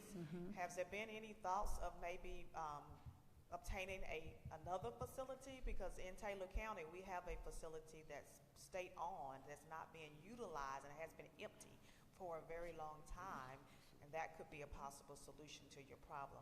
And also, Senator Kilpatrick mentioned the wraparound services and the work with the technical colleges. Can you share what are some of the work you're doing in rural Georgia to help children that may be in your custody for wraparound services to be able to transition back into the community? So when I'm going to start with the second half of your question. So when we're talking about like these certifications, I'll give you an example. The first welding program that we did, it was with the girls in our Macon, our all-female facility. And so that catchment area for Macon, that would be young people that's coming from South Georgia or Middle Georgia. Also with these other programs like forklifting, that's a program that we have in our Wilkes facility, also in our Cadwell facility. So majority of the programs that I spoke about with certifications, a lot of them are actually for the young people in rural Georgia. What we try to do is look at the data of what type of employment opportunities would be available for the kids, and then from there, we try to bring those certifications.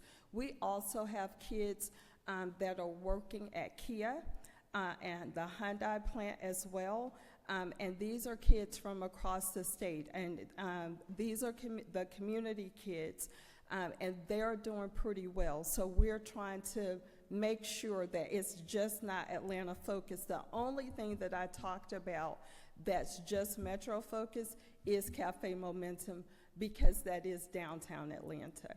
Now, and as far as property, we're always looking for property, but what we have to be careful about is because we are working really hard with communities because we want to be on the prevention side of it.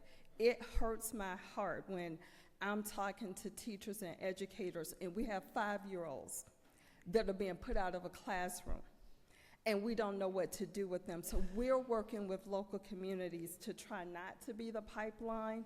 So what we're trying to do is those facilities that are not in the best repair, we're trying to either repair them or bring them up to speed. There may be 1 or 2 that we may just need to close because they're old GDC facilities and we cannot overcome the adult feel to them. But we don't want to have to we don't want to have to say we have 30 facilities. We already have 25, which is more than a lot of states. And so we're trying to do all that we can to not push young people further into the justice system, if that makes sense. You're welcome. You're welcome. Commissioner, that's all the questions. Thank you very much. Thank you.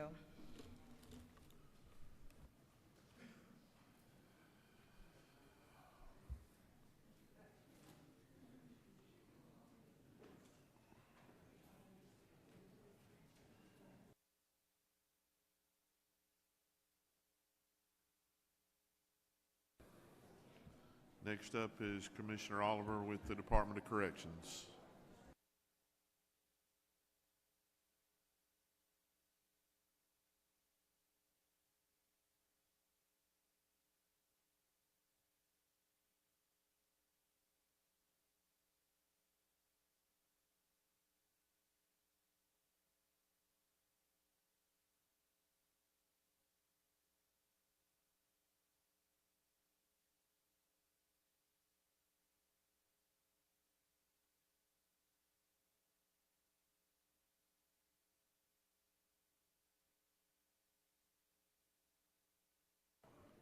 Well, welcome, Commissioner Oliver. We'll bring you in 30 minutes ahead of schedule. You don't have to take all the time, but I imagine you might get a few questions. So with that, I'm going to turn it over to you. Yes, sir. Thank you, Mr. Chairman and members of the committee. First, I just wanted to start off with just setting the stage for our budget recommendations from the governor, kind of give an overview or snapshot of GDC from a population perspective and other perspectives. So total housed population, we have 50,252 offenders plus an additional 3,000 plus probation parole offenders that are housed in PDCs, RSATs, integrated treatment facilities. You can see our admissions and releases there. Our inmate breakdown, 75% are violent, that's 3 in 4, 25% nonviolent, and that population has increased for 12% since 2012. Validated gang affiliation, we're sitting around 15,888, that's 31% of our population are classified, self-identified as security threat group or gang involved, that's 1 in 3. And you can see the charts down there that breaks down the close, medium, and violent populations. Our sentencing trends, our current average sentence length is greater than 42 years, almost half of our population serving 20 years life without parole or death penalty. Both averages, sentence averages and the length of time significantly increased over the last 30 years. We currently have about 8,000, a little over 8,000 offenders serving a life sentence, and a little over 2,000 serving life without parole. In that chart below, you can kind of see the time served on life sentences only. So back in the early 90s or 1990s, they were serving at least about 12 years on a life sentence. Currently, right now, is serving about 28 on average. Our health statistics, over 26% of offenders are actively on a mental health caseload, ranging from medication, therapeutic services, up through intensive crisis stabilization.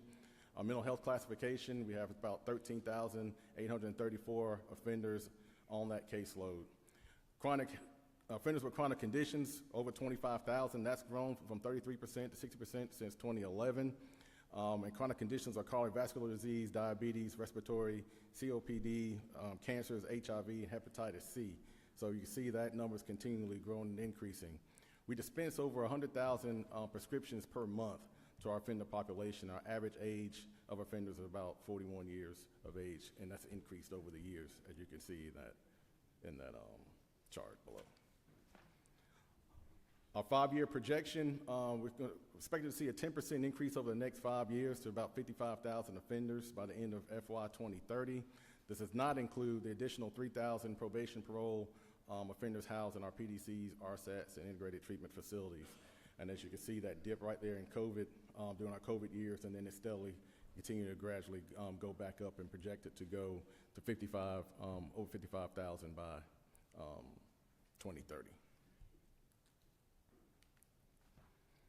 Our security incidents, we're still trending down. You see from the years before, I won't go through each line of the chart, but kind of take a minute to kind of look at that and see where our fights and our inmate on staff assaults have continually to trend over the last 9 to 10 years or so. And the same thing there. One thing to highlight with Smith State Prison, one of the things that we'll probably talk about a little bit later on in the presentation, we did a pilot at Smith State Prison and created single-man cells. So I have about 500 beds offline at Smith State Prison because of the violence that was occurring there, and instituted a single-man cell prison. And you can see how how the incidents and assaults and fights have drastically decreased over the years, where we only had 14 assaults. When you include fights and assaults into that, I didn't put that slide in here. I do apologize. For 25, calendar year 25, it was a total of 31 instead of 14. So that pilot seems to be going very, very well.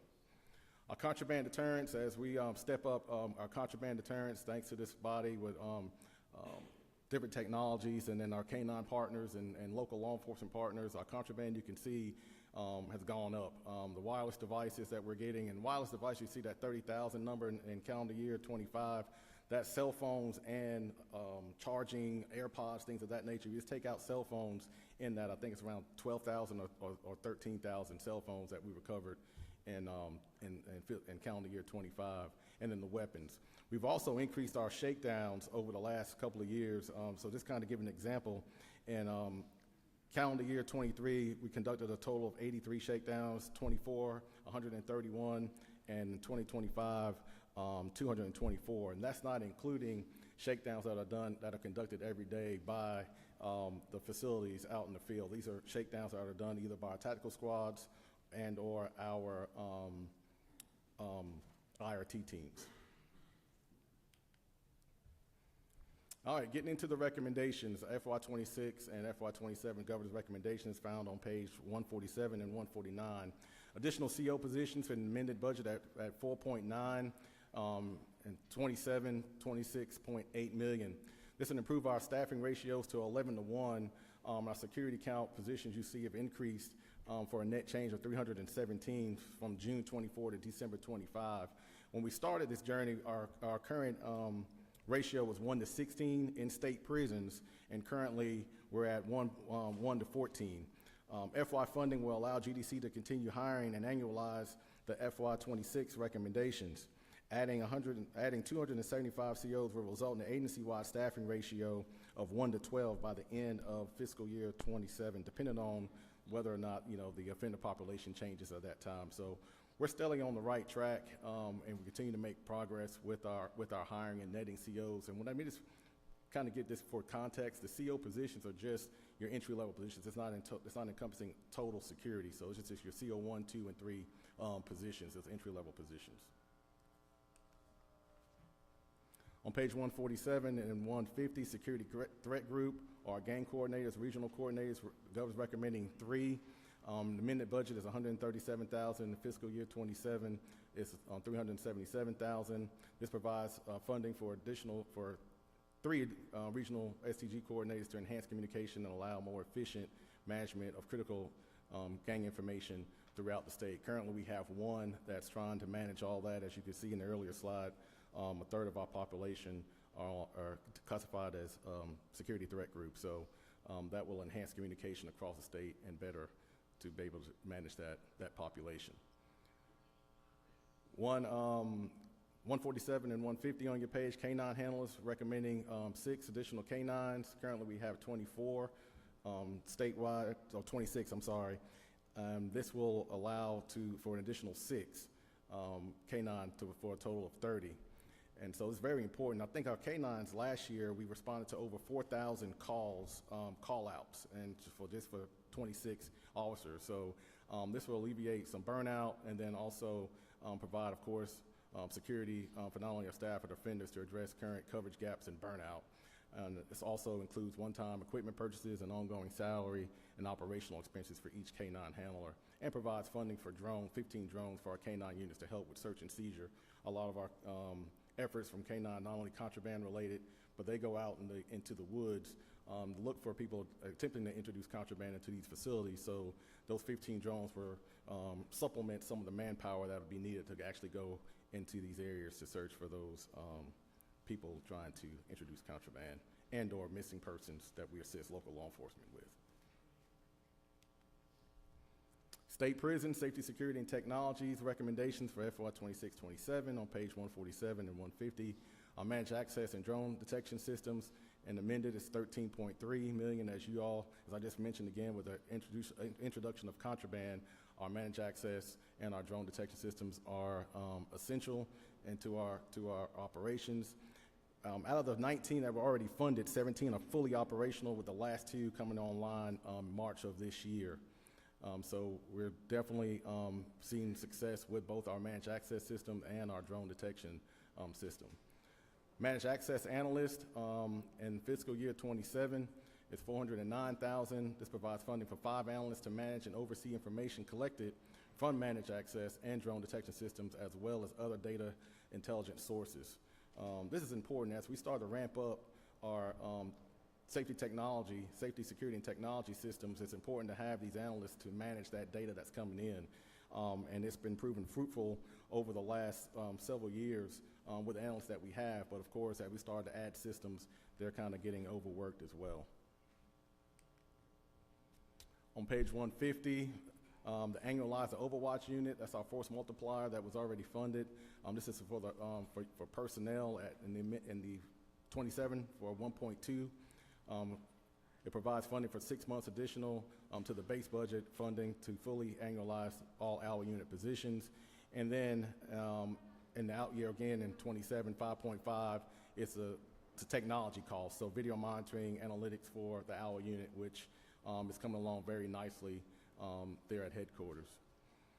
On page 147, public safety supplies and equipment, $2.4 million in the amended. That's to replace and purchase new vests for our officers, and also equipment, weapons replacements, and things of that nature that are outdated and or expired. Still staying on 147, our peer-led programming pilot at Autry in the amended $150,000. This provides funding to initiate a pilot in 2 dorms for a blended learning program proposed by the Moss Group, which is our consultants that the governor, in partnership with us, brought in to do an assessment of the system. It's been successful in other states, and also it includes video segments, facilitated discussions, small group activities, and personal reflection time. I personally went down and saw this in action. They have it in Texas, and then the program was very successful there. And I feel like we bring it to Georgia, it will help with some idle time with some of our offenders and also provide good outcomes for rehabilitation. Additional programming at Metro Reentry Facility in the amended $93,000 and in 27, $39,000. This provides funding to expand existing programs with the additional data-driven curriculums. Programs include Helping Men Recover, parenting programs, relationship programs, and Speed of Trust. 147 and on 150, the high school accreditation program. Currently, our vendor is slowly phasing out. They're providing that service to us, so we're requesting in the amended 26, the $93,000, and FY27, $953,000 to get our high school, provide our own accrediting high school. This provides funding to allow GDC to become an accredited school district by transitioning prominent current staff or promoting current staff to teacher pay scales and hiring new staff as needed and required state positions. That's essential. Essentially right now, I think we're having about 16 or 17 high school diplomas initiated. We're really pushing more GEDs than high school. We feel like doing our assessment, we identified about 900, almost close to 1,000 students that could graduate with a high school diploma with us, but we don't have our own accreditation. So by doing this, we'll provide that opportunity for those offenders between 17 and 21 years of age in our system. Physical health and pharmacy. This next set of recommendations are related to our health program contracts utilized to ensure those under our custody maintain physical, dental, and mental health care. In the amended budget, you see it's 38.8, fiscal year 27, 47.8. Governor's recommendation is to support, is based on this increased per diem rate to cover the costs of services provided by Centurion, and also includes the opening of additional beds. Additional beds at Autry State Prison, not included in the original contract due to dry docking that facility for renovations, will cover only 500 offenders in the 17 skilled nursing unit. It will require future funding as we bring that facility back online after all the renovations are done in late 27 or in early FY28. It also provides an addition to the McCray Women's Facility, which includes a 24/7 14-bed infirmary, reduction in services at Lee Arundel due to the population moving to McCray's Villan facility, so it's going to shift that to accommodate McCray. In addition to Johnson State Prison, the medical intensive infirmary will also add 20 beds there, and expansion of the long-term acute care at Augusta Medical Prison, which will be an additional 20 infirmary beds to reduce outside the wire care. Most of our costs are due to lack of infirmary beds within the system. And so by this funding, we plan to bring that back behind the wire. It's going to reduce our costs significantly. It currently costs us about $4,000 per offender per day for outside the wire care for infirmary use or lack of infirmary beds. And we usually average about, how many, Randy? So outside the wire? About 80 a day. That's what we normally house. So by supporting this recommendation, it'll bring a lot of those patients back inside the wire to reduce some of that cost. Also in this, the FY26 includes $15 million for risk share expenses for FY26. Some of that risk share is just what I just spoke about. GDC and Centurion are still reviewing the total claims data that will show the total obligation for both parties. The governor is also recommending utilizing GDC existing funds to help cover some of those costs from previous fiscal years that we hold in reserve for that. Our pharmacy contract currently for CorrectRx for fiscal year 27 at $3.6 million. GDC contracts with CorrectRx to provide prescriptions to our offender population. As I stated earlier, we administer over 100,000 prescriptions per month. This recommendation will cover projected increased costs and provide services, prescription drugs, and overnight shipping for our vendor. Our mental and dental health on page 146, 148, mental and dental health contracts and amended $479,000 in fiscal year 27, 1.9. That is for our staffing base. It's currently on a staffing contract, and they have a lot of vacancies in our mental health counselors, psychiatrists, and dentists, providing this, supporting this on both contracts, on the mental and dental health contract. Will support our vendor in providing those increases to help with recruiting and retaining those critical needed positions. And if it's successful, future funding will be needed in the outgoing fiscal years. On page 146, jail subsidy payments to local jails in the amended at $6.2 million. It provides funding for the current jail subsidy payments through December and projected costs through the end of 26. How we got here, kind of what we're going to be facing, hopefully not, but with the weather, as you remember last year we had Hurricane Helene and some ice storms early on. We kind of got backed up with our jail backlog, and then we also have beds offline for our renovation projects, and so we're not be able to, we have 15 days to get offenders out of the jails, and so we have a kind of a backlog, and that's been compounding due to those storms and having our beds offline. So we're requesting the amount of 6.2 to pay out the county jail for subsidy for housing some offenders longer than the 15 days that we pick up. Our inmate assignment decision support system and maintenance and support, you see in the amended $125,000, and in the FY27 $257,000. This provides funding to increase the annual licensing and support costs for inmate assignment system, ensures continued support of classification process in alignment with operational ability, legal mandates, program capacity, and reentry goals. Private prisons, 147 and 149 is to correct the tier funding from House Bill 68 in the amended amount of $1 million, and then same in 27. It aligns the funding to be corrected in the contractual tier rate to fully maximize available beds at Jenkins and Riverbend correctional facilities. On 149, additional beds at Coffee and Wheeler in FY27 at $4.2 million provides funding for 160 additional beds at Coffee and 103 beds at Wheeler using current contractual rates. This allows flexibility for ongoing maintenance projects and increases overall bed capacity. Operational cost, you can see on page 147 and 150 in state prisons, operations for our mod core units and food service at those mod core units provide 6 months of operational costs projected for our amended year 26 and annualized in 27, including food service costs, but excluding personal services costs. Dodge State Prison expected to be fully operational by March 26, with the remaining facilities coming online 1 month apart thereafter. Lee Arundel operations, $1.5 million in amended and also in 27. The reduction in the budget in FY24 was insufficient to cover the current positions, the current operations at Lee Arundel. It provides funding to sustain the operations for the 200 transitional center residents that will remain there, plus our fire services team.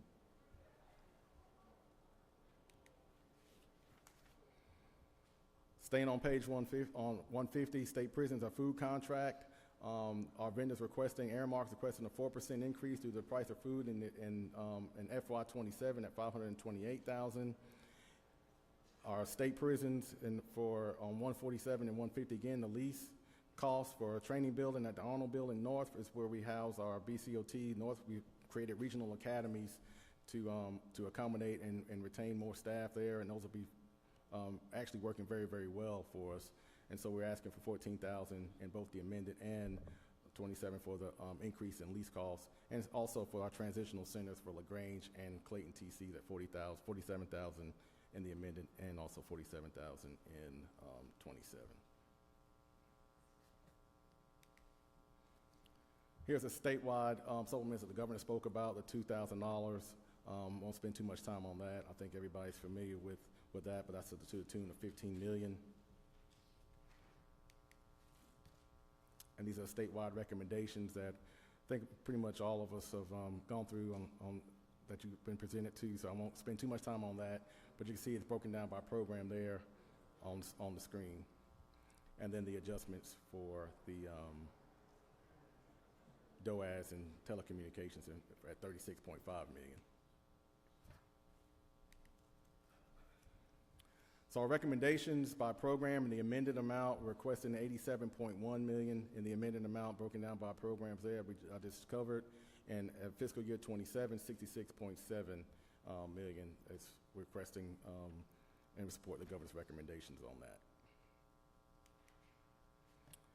Capital projects, you'll see I won't spend too much time going through all this. I know with our good partners we have at GBA, we've been working closely in lockstep together on a lot of these projects, and I know they're going to be presenting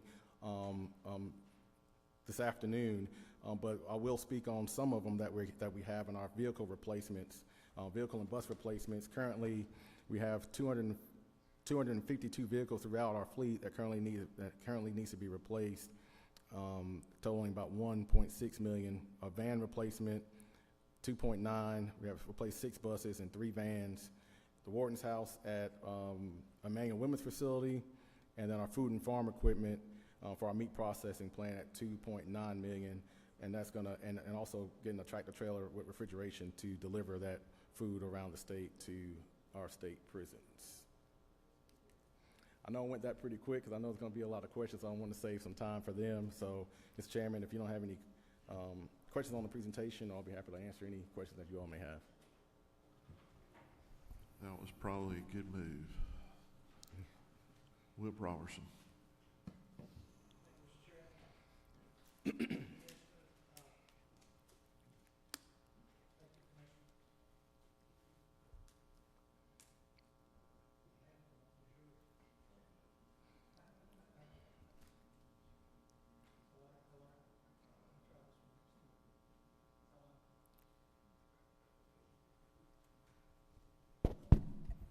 Chairman, ours are working. I know what it was. Hold on.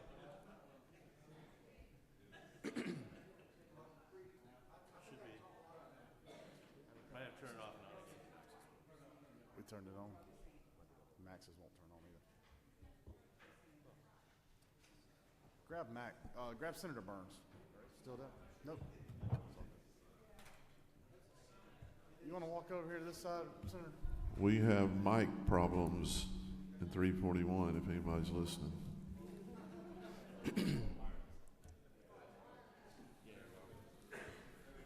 Thank you.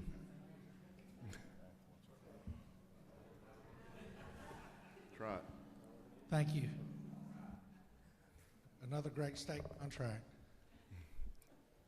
Commissioner, appreciate your presentation, and just real quick, for my understanding, how many law enforcement officers do you employ in the Department of Corrections? About a little over 7,000 law enforcement positions that we have. That's including our OPS units and correctional officers. Those are post-certified peace officers? Yes, sir. Okay, so that would make you the largest law enforcement agency in the state of Georgia? Yes, sir. Okay. A couple of things I want to, you talked about inmate on staff assaults. Yes, sir. I'm way over here and I'm old. Could you tell me what the number was for last year? I think you had it on a slide. Let me go back. Or do you have that number? For last year on inmate assaults and staff, Inmate on officer assaults. I lumped them together, so I don't have that Okay. broken down. What is that number? I can't read that small. Let me go back to the presentation. 1695? 1695. 1,695? Yes, sir. Was somebody charged in all those cases? I'll have to double check, but typically, our OPS unit, if they can identify and make charges, we make charges and refer that to the DA's office. Yes, Okay, sir. thank you. Currently, your healthcare provider is Centurion. Is that right? Your physical healthcare provider? Yes, sir. And I know y'all are in some discussions looking at risk share. Yes, sir. Where are y'all at in those discussions, if you don't mind me asking? So we're still currently evaluating the risk share for 25. So we went through an auditing process with an outside auditor, and then we're still going through those numbers with Centurion to kind of reconcile their invoices to the audit. And where are you at in that contract year-wise? We're completing year 1. Okay, and how long is the contract? 10 years. It's a 10-year contract? Yes, sir. Okay, and I think currently there were some discussions about Correct RX, Yes. looking for an increase of, I didn't get a percentage number, but. Yes, it was, let me get the percentage on here. I want to say it was a 4% increase. I know there was 4% on Airmart, food provider. Hang on one second. Yeah, it was 3.6 million to cover the projected cost increase for services for prescription drugs and the overnight shipping. And what year are you in on that contract? 4. Okay, is the year 4, is that a 5 or 10 year contract, or was that a 10. Okay, so this was not one of the contracts that automatically renew after the initial contract? No, sir. Okay, so you're in, I'm sorry, I missed it. What year are you in on the contract? 4. 4? Year 4, yes, Okay. sir. How many times has CorrectRx come back and wanted to increase the cost on prescription medication since they've had the contract? I'm not sure on the on prescription medication. It's based on population increases. When the population increase, they ask for an increase to cover the increase in the population. I'll have to double check whether or not it was any recommendations for prescription cost increase. Yeah. When these contracts are bid, are they provided with historical information based on population growth inside the Georgia Department of Corrections? Yes. Okay. But obviously we're missing the mark somewhere if they're coming back looking for increases, right? Well, I think when you take a look, you take a deep dive into the data, you're seeing that once the individuals come into the system, we're identifying they're coming in a lot sicker. So we're identifying a lot more sick patients on a diagnostic process. I think I reported earlier we've seen a 60% increase. We're sitting at 60% now, or no, it was the chronic illnesses. They're coming in with a lot more chronic illnesses on that. We're identifying them in diagnostic process. So, but based on some of your information, these individuals' health are improving because they're living longer than people in the past have once they become incarcerated. Is that not true? Yes. Okay. Once we can start taking care of them. How close are you to getting the backlog down on the 15-day pickup from county jails? Once we, hey, let me get back to that slide because I had it in my notes. 1 second.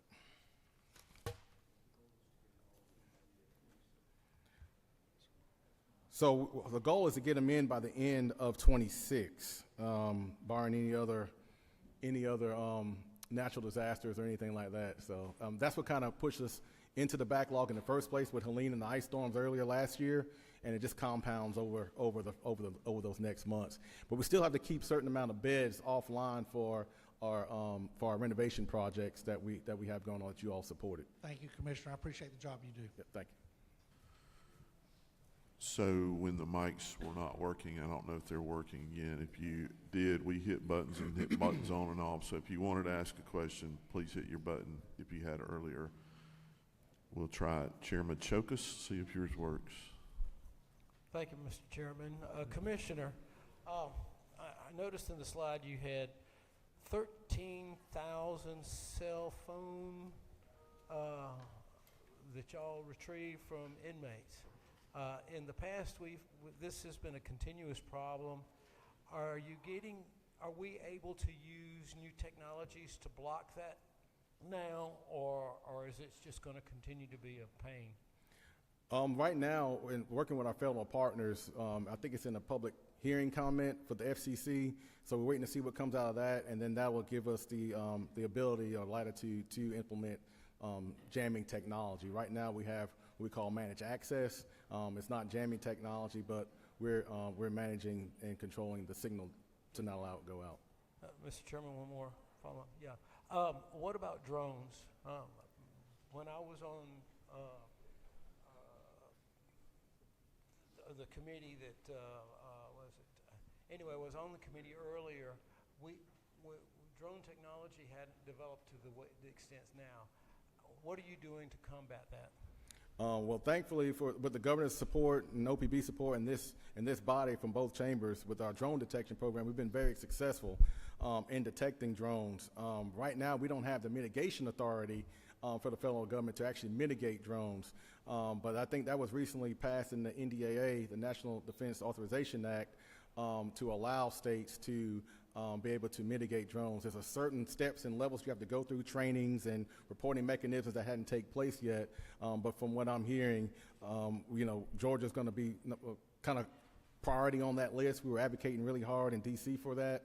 And so hopefully that'll take place soon. But right now we can identify and track drones, which has been very successful in identifying people trying to introduce contraband and pilots. But we just need the mitigation authority to be able to actually prevent them from introducing contraband into our facilities.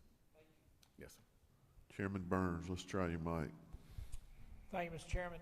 Thank you, Commissioner. I appreciate your help. I want to thank you for coming to Augusta last year and Yes, sir. visiting our folks in Richmond County and an opportunity to tour the state medical prison there.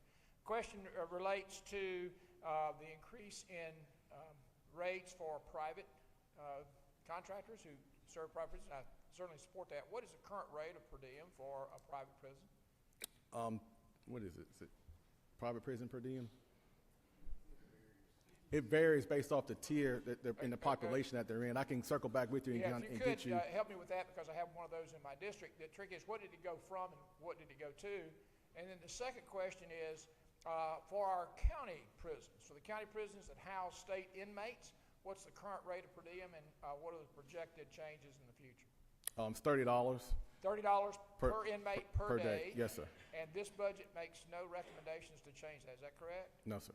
Okay. And perhaps we can have a conversation later on about what. Yes, sir. Perhaps past fiscal year, the current fiscal year we're in was recommended to go up to that $30. So they did receive an increase this in the current fiscal year that we're in. So in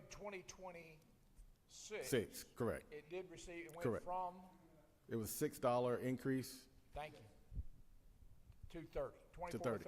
To $30 per day. Thank you. Yes, sir. 24 to 30. Chairman Harbison.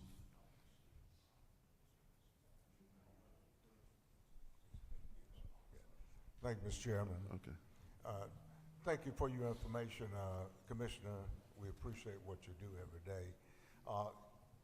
During the session, I met with several women's groups dealing with pregnant women who commit crimes and they have to go into the system. Currently, how do we deal with that? What kind of problems does that pose for your department and how you deal with it? And secondly, the mental health, the growth in that area, is that a great impact on the budget? Is that growing, or just how do you deal with that? But primarily, that issue currently with women who are pregnant who go into the system, how do we deal with that? And currently, is that working for us? Yeah, so currently I think we deal with pregnant females quite well. We partner with Emory University with our doula program to help our women. So they're housed at a separate facility, and they have wraparound services in there for them pre and post postpartum. So they receive phenomenal care with Emory University with our doula program, and I can get you some specific numbers if you want that numbers on the fiscal impact. But yeah, we talked about that number yes. we had, and there's a facility to deal with it. Is that correct? Right? Correct. It's Helms, yes. And the mental health that seemed to be just spreading exponentially. How are you dealing with that and the cost and the impact of it? How you identify it and go from there? I think as you can tell, not only in state prisons but across the country and around the state, prisons and jails become more inundated with mental health patients, and that's one of the reasons why I think our partner is asking for an increase to kind of help with mental health counselors. This body, and along with the governor's office recommendation last year, we helped support some of our current mental health workers with an increase, but that population steadily is increasing. We have a lot of offenders. I want to say it was let's say 13,000, over 13,000 on the mental health caseload currently, and that number is continuing to rise each year. I heard you mention also the elderly and the crimes, they commit crime, they still go to jail. Yes. And just how is that affecting? How is that just really growing? How do we deal with it? To let them go early, whether they're sick or not, or just they have to do their time? How does that work out? I think based on the sentence structure and how they're sentenced, and whether or not they can be released or not. I will say, with that older population coming in, and as they're coming in younger and staying with us a lot longer, that's what's kind of driving up some of our health care costs as well. Thank you for what you do. Appreciate it. Thank you, sir. Chair Lady James.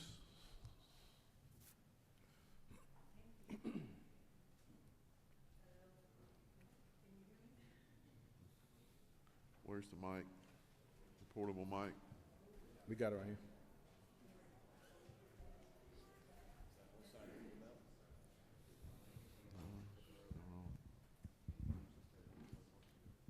Thank you, Commissioner Oliver. I'm so glad to be on the subcommittee for corrections. So I know a lot of things that I never knew before until about 2 years ago. You had a person, Rita Rucker, who would answer the calls. I get at least, at any given time, I have at least 10 people who are parents or spouses who have questions. And now she's not there anymore, and nobody calls me back or anything. I know you're having, I guess employment is down a lot, is it? Yeah, but I think she was working for the Pardons and Parole Board, from my understanding. So she wasn't at the Department of Corrections. But we do have a line for families to call within GDC, and we have a designated team, a person, and a team there to kind of help facilitate those calls. Do we have one that legislators can call? Because Yes. when they call us, they always tell me that someone will call me right back, and they never do. Yes. Who is doing it? Well, I'll read forward Louis DeBrew. He's our legislative liaison. He's actually standing up right here. Louis, you can raise your hand. You can get with him, and then we'll make sure you got his number again. We'll pass that along. We'll Okay, send another email blast. Also, I look forward to going to the subcommittee meeting, because I have a whole lot of questions. So I want to sit down with him or with whoever can talk to me. Yes, So I ma'am. won't take up any more time from this committee. Yes, ma'am. Okay, Look forward thank to you, it. and then y'all keep up the good work. I know you're understaffed and you need some help. Thank you. Representative Stinson. Thank you, Mr. Chairman, and thank you, Commissioner, for the work that you're doing. Thank you for recently being on a call with the local law enforcement in my district. I really appreciate that. But same question I've asked everybody else. That building in Taylor County, that's part of the Department of Corrections inventory. So is there any plans to ever put that building back online? I have to take a look at it and assess it. I think we spoke about it earlier. I think it was we closed it for a reason, and so if there's a particular need and seeing what type of service it can actually provide for the department, we'd be able to take a look and assess that. But opening up as another facility to house the level of offenders that we have right now, I don't think that might be the best use of that building. But maybe it could be used for something else. I sure hope so. But again, thank you for all that you've been doing, and I support with your work. Thank you. Thank you, ma'am. But the people of Taylor County know that their representative is trying to get that facility back used. Senator Lucas. Commissioner, can you walk me through what happens when you have a prisoner that is being paroled? What steps do y'all take when he's being paroled to be let out of a prison? Do y'all work with him, with the Labor Department or anything, trying to find a job? Basically, because if you get out and you're making some money, you don't want to lose that money. So that might help the recidivism rate. Yes, sir. We work very closely with Pardons and Parole Board on releases, and we have monthly meetings with them, and they work very closely not only with Pardons and Parole, but also with community supervision to ensure that's a smooth handoff. Currently, right now, especially working with our transitional center inmates, we ensure that they have a smooth transition back into the community where they can either stay in that community and continue to work and/or maybe transfer somewhere else. Prime example, I know we have a couple of offenders that have actually left our custody and care with over like $20,000 or $30,000 in their bank account to help get started and still continue to work. As a matter of fact, we actually hire ex-offenders that we train for our fleet operations. So when they get out, we train them up, and then for our auto body and mechanic and repair for repairing our vehicles. Once they get out, or some are still might be on probation, then we actually employ them as well to ensure continuity with their employment. Chairman Parsons. Thank you, Chairman. Commissioner, I wanted to ask you, I know there was a question about the cell phones just before I came in here, and I understand there are legal and technical issues revolving around that. I wanted to ask, though, about the telephone system that are used by the in the facilities. There's a system, I understand, that where families or whoever wants to contact the inmates have to pay so much money to be able to use that system. My question is, and of course, you know, anytime, so many of the expenses when people are inmates or anywhere in the whole legal system falls back on the families anyway. But that's not my question. So my question is, who chooses the particular system that you all use? Is it Department of Corrections? Is it DOS? Or how is that chosen? How often is it chosen? It's in a partnership, and we actually have an RFP out right now currently for that system. So I can't speak a little bit too much about that, but it's chosen by both DOAS and Department of Corrections. Okay, well, I would just, you know, well, good. And I don't have any real information, but I would just ask that y'all take that in consideration that here again, so many of these expenses, whether it's probation expenses or whatever, falls not on the inmate, not on the person who's committed a crime, but it goes back on the families, parents, grandparents, cousins, whoever will chip in, and that telephone, as my understanding, is a pretty great expense, and I hope they take that in consideration. Thank you. Thank you. I think we're currently, with 6 cents, 6 cents a minute from 13. So we was 13, it's now at 6 cents, so we have reduced it. Yes, sir. Chairman Parsons, that use of those had gone down drastically because there were so many cell phones, but it has begun to pick up because we're stopping some of the cell phones. Commissioner, I do have one question.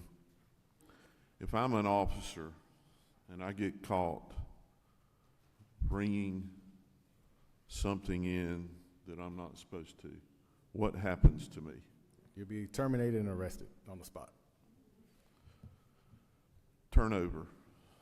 I think you addressed it, but can you just, what is your current turnover right now or close to right now, and any special things that y'all are doing to attract employees? I know our turnovers continue to reduce. I can get you the actual percentages. I had them here in my notes, but just for the sake of time, I can get them back to you. But year over year, we've reduced turnover, and what we've done over the past several years, at least the last 3 that I can speak of intimately, definitely with the help of the governor's office support, with the current pay raises and this body supporting this, but also our cultural assessment, our cultural alignment that we've done internally within the Department of Corrections, has definitely helped a lot with our turnover. We've netted employees year over year. I think this past year, like I stated earlier, 317 correctional officers. Doesn't seem like a lot, but at one point we were losing about 60 officers per month. And now we're at a net gain. We're starting netting employees. I think we're sitting at around 20-something months consecutive of netting just correctional officers. And so I think pay raises have definitely helped, but then also in creating an environment and a culture internally to where people and these officers, and not only just officers, but people, anybody who works behind the wire, it's a tough environment that they want to stay. And so we pride ourselves on making sure that stays intact. It's a continual process, and not something that we started 3 years ago and let our foot up off the gas. It's something that we continue to do each and every day, every second of the day, to ensure that we support all of our employees that work behind the wire, not just our security staff, but non-security as well, make sure they have everything they need to do their jobs more efficiently and effectively. So we asked the Commissioner of Juvenile Justice what her starting officer pay was, and yours is? Right now it's $48,000 for a CO1, and then it jumps up to 50. It starts at $50,000 when you work in a close security special mission prison. And your average officer pay is around? It's like 47. The average, like the average of? For all of them? Yes. Yes. Starting at 48 and to 50, so that's going to be usually the average. Thank you. You certainly get a lot of attention from us and everyone, and we know that every time you take one step forward, it seems like you take 2 steps back, but I'm looking for the day it's the reverse of that. So we appreciate all you do, all your staff does. They work long hours, and anytime I've needed them, or you've been approachable and able to be reached. So thank you. Keep up the tough work. Thank you. Thank you. We're going to move on to our presenter that was going to come after lunch, so we can get a little ahead, since we are a little ahead. Next up is our State Property Officer, Marty Smith, and State Financing Investment Commission, Diana Pope.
All right, y'all, we can get, let's try to get started back. Hey.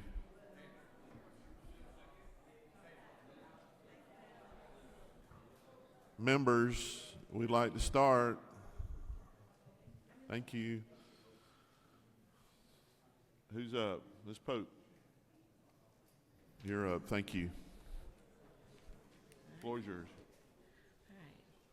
Chairman Hatchett, Chairman Tillery out there, members of the Appropriations Committee, members of the General Assembly, good afternoon, and thank you. It's an honor to be here today. Your work directly affects what we all do, and we appreciate the many hours and the many meetings you all will participate in over the next several months, and all the effort it takes to develop a fiscally balanced budget that serves the citizens of our great state and also protects the state's AAA credit ratings. It's intentional, I think, that I'm kicking off our joint presentation here. A discussion of debt, while critically important, admittedly is not very exciting. The good news is I only have a few slides, and then I'll hand the baton over to this great team here who will walk through the many positive things they are accomplishing with the capital investment funds that you've allocated to so many transformational projects. You've seen this graph before, but it remains one of my favorite slides. It illustrates how the state has managed through challenging periods such as the Great Recession, when the ratio of highest debt service to prior year revenues peaked at 8.1%, and the current impact of leveraging recent surplus revenues. As a result, we now estimate ending this fiscal year 2026 with the lowest debt ratio in the state's history at 3%.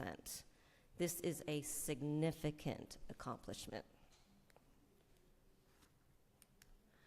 This slide is also one of my favorites because it showcases the impacts of key financial decisions, most recently beginning with the amended fiscal year 22 budget and continuing through this fiscal year's original budget. The state has allocated over $6.7 billion in cash for substantial one-time capital investments and other critical capital projects. And this team is very aware of managing all of those projects. Of that total, around $3.6 billion was earmarked to the Capital Projects Fund, which was established in the amended 24 Appropriations Bill. By using cash to fund these capital needs rather than issuing general obligation bonds, the state reduced its outstanding GO debt by more than 20% from the start of fiscal year 2023. This approach also generated significant savings by avoiding hundreds of millions in future debt service payments. Truly remarkable accomplishments. As someone who's been personally involved with the state's debt management plan since 1998, I can say it's rare to see a negative 5-year change reflected in the plan. This graph vividly demonstrates the powerful impact of cash-funded capital projects. The state's outstanding debt peaked at $9.79 billion at the beginning of fiscal year 23, and after 2 years of funding those projects with cash instead of bonds, that debt increased by over $2.3 billion, now standing at $7.47 billion. Although I have a personal plan to be debt-free by the time I retire, let me also be clear that I'm not opposed to carrying debt. Until someone discovers an orchard full of money trees, prudent and conservative debt management remains an important tool in advancing the state's goal, supporting economic development, addressing population growth, and continuing to invest in critical infrastructure. This slide gives a great picture of how the state has demonstrated discipline in challenging times while taking full advantage of good times. In every recession I have witnessed, the state has applied lessons learned, such as strengthening reserve levels, and positioned itself for the next downturn, because as Governor Kemp noted last week, it is not a matter of if, but when. So we cannot have a slide on debt without showing this map, for we are very, very, very proud to be part of this elite AAA peer group. One change from last year's plan is that Maryland is no longer highlighted in green. Maryland earned its triple in 1993, but was recently downgraded by Moody's in May of 2025 to AA+, driven by economic and financial underperformance, which is expected by Moody's to continue given the state's heightened vulnerability to shifting federal policies and unemployment and its elevated fixed costs. Each year, we make it a priority to make our case why our ratings should be affirmed, always being mindful that AAA ratings are not something we can afford to take for granted. So what's on the watch list from a credit rating perspective? Rating agencies are closely monitoring several external and structural risks, including items shown here.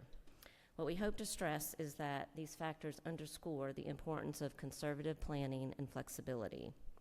Based on recent 2026 Outlook reports, the rating agencies believe most states, including our great state, will be able to balance slowing revenue growth against rising expenditure needs while maintaining ample reserve balances. However, we are all aware of uncertainty regarding federal policies in which states are navigating a complex fiscal environment that may result in pushing more costs to states. Regarding moderating tax collections, the rating agencies have recognized that Georgia has been very strategic in reducing state income taxes. Demographic changes include an aging population, which we're all aware of, and how that can potentially impact population growth, workforce availability, and service demands. Regarding reserve levels, we're in a great position, having built strong reserve levels over the years. Event risks, are typically outside of our control. I was very proud of how quickly you all responded last year to assist with the Hurricane Helene relief efforts. I think the bottom line is, as you all know, budgetary discipline will continue to be critical as states manage revenue pressures against rising expenses while preparing for the when regarding future downturns. And this is my most favorite slide of all. We are grateful to be invited to present during the budget hearings, and especially thankful that we're not here to ask for any money.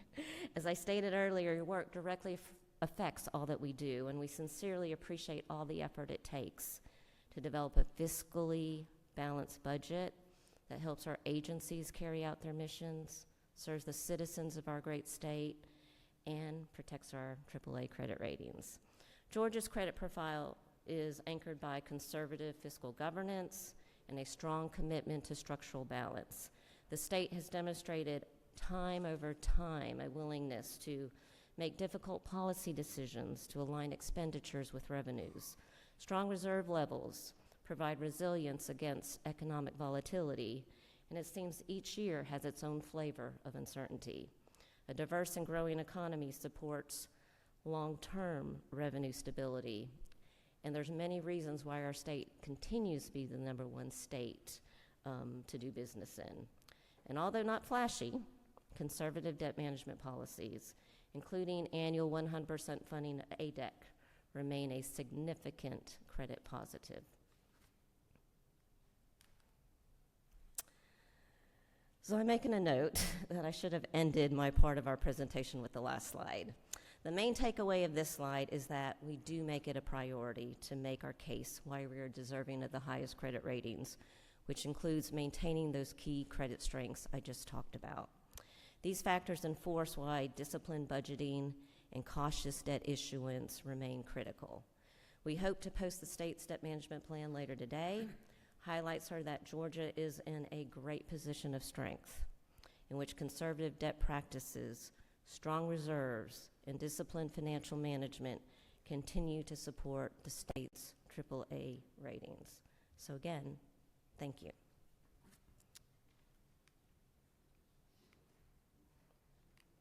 Oops, I guess that's it. I don't see any questions. Oh, any questions? Sorry. Those were great slides. Thank you. Thank you. Thank you.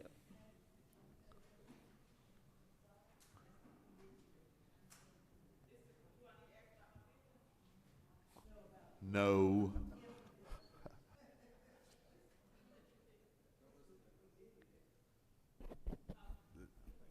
Diana, there are no questions right Okay. now. Thank you very often.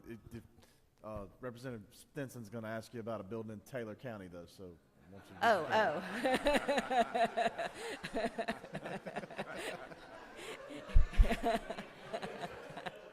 there. It would not be. Okay. Thank you didn't all. have your button on, Representative. I didn't think you really wanted to ask the question. That's was it. Thank working. you a lot. There you go.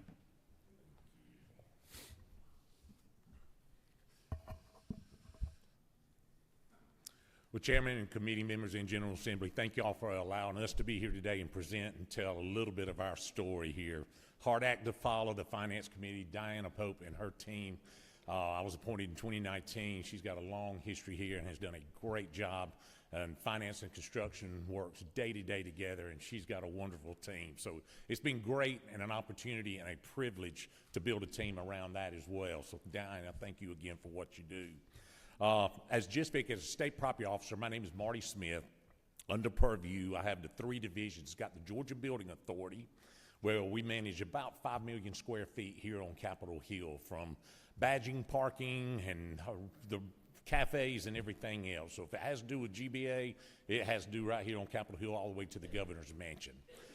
With that being said, SPC, the State Properties Commission, we're basically the real estate arm for the state, where we help agencies where we are purchasing land, where we are setting up leases for the state, or easements, and we do space utilization to help agencies stay within their budget and their future growth as well. And then obviously one we're going to talk about today a little bit more is GSFIC, the Georgia State Finance and Investment Committee. We are the construction side and work hand in hand with Diana as we each agency gets money from the General Assembly, whether it be bonds or cash each year, and then we're required to go out and procure and bring in agencies, general contractors to do the building, remodeling, or whatever we're doing for the state agencies there.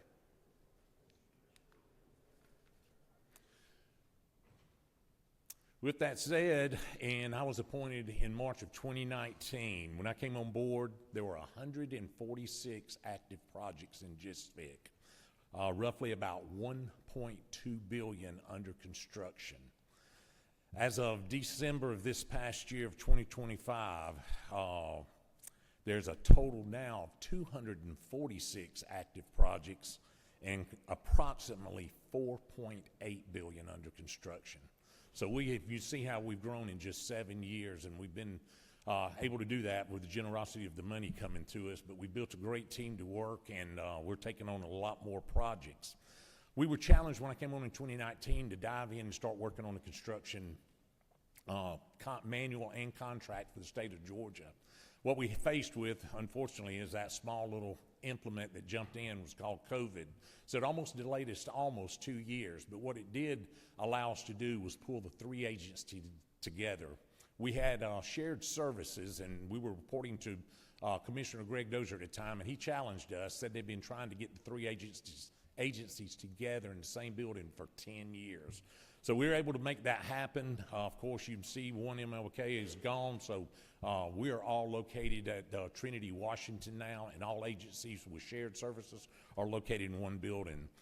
But one of the big things when we started changing the contract, we heard a lot of negativity across the state, how the contract used to be, the award system used to be, and our goal was to bring in people, get outside resources, and let them comment and bring in and help us make changes to this contract. What we found out is the average commission fee for contractors at the time was 11.88%, and that was awarded and negotiated after the contract was awarded on each job. The fee came into premise at that time. After changing the contract, we decided fee needed to be a factor on the input when we were selecting. What we'd heard is that everybody was going to quit working for the state. And I'm happy to say that the average CM contract fee now has dropped from 11.88 down to 9.03. And 100% of that money goes back into the project. So we're not getting to retain any of that. But it is better being better stewards of the money with the state, and we're getting a better projects as well. Even with this change, we have been able to increase participation with contractors all over the state of Georgia, and we're pleased to say we're doing more work with more people than we ever have. People that used to say it was hard to do business with the state, we have opened the doors, applied training, different opportunities for them to come work with us.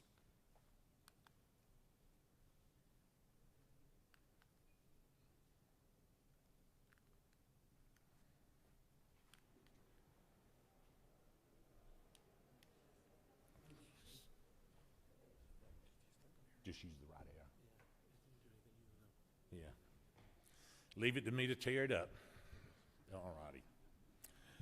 Our just fixed projects right here on this next slide I'd like you to look at is construction schedules. Right now, out of those 246 projects, 149 projects are in the design phase, 45 are roughly under construction, and 52 projects are in closeout. But even with that total of 246 projects, only 4 are behind schedule and 1 is ahead of schedule, but the rest of them fall on schedule. And that's pretty good considering we've got that many projects across the state.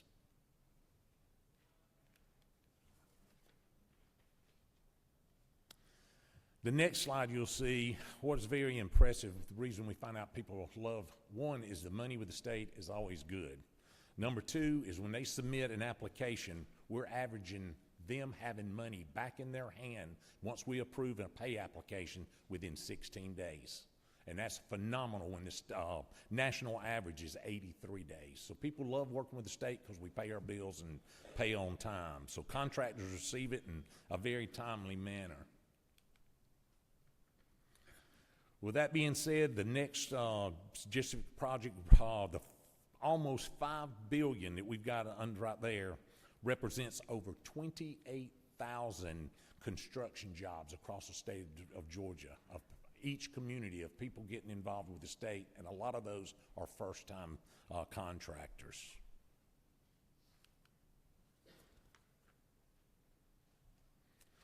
Right now, I'm going to call on Mr. Gerald Pilgrim real quick. Put on your seatbelts. We're going to take a quick tour around the state of Georgia, hit a few highlights of some projects. We're going to run around the state and land right back here on Capitol Hill to give you one you all want an update on, and that's the new LOB building.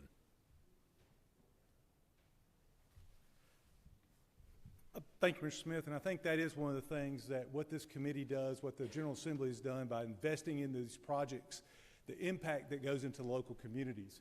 We're going to kind of talk about that a little bit, and that the money goes in, and Chairman Hatchett and I have had a conversation, and one of the things that I think the General Assembly is not aware of, even on state construction projects, we pay sales tax on those projects. So not only that, we're paying money and it's going into the local community where it's being built. So that is part of state law. We've gone through, that's Department of Revenue, the Attorney General's opinions. So that's money that's going back in just like there. So we're adding services to the community in addition to some of the other things. But we'll go to, think all of y'all know about some medical college, new medical college at the UGA, $100 million project. Hopefully we'll have this completed November 15th, 2026. And what's unique about that $100 million, within 35 miles of Athens, 25 million of that, so 25% of that are subcontractors that are located in that community. So we think that's a very telling. You'll see that as a pretty good average on most of them. We have the Larry Walker Arena in Perry. That one has not started construction yet, but it's an $18.5 million project. The local contractor the contractor selected was local within the community, within several miles of the community.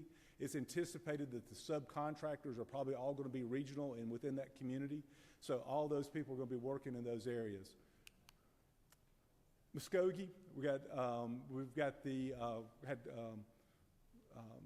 commissioner, DJJ commissioner a moment ago, $23 million project over there. Within 28 miles of there, 6 million of that is into the local community. Waco, which is out in where Marty and I are from, out in the West Georgia area, small project, $10 million project, but 5 million of that are within 10 to 15 miles of the campus Additionally, the general contractor was located at 10 miles, went through a competitive process to be selected.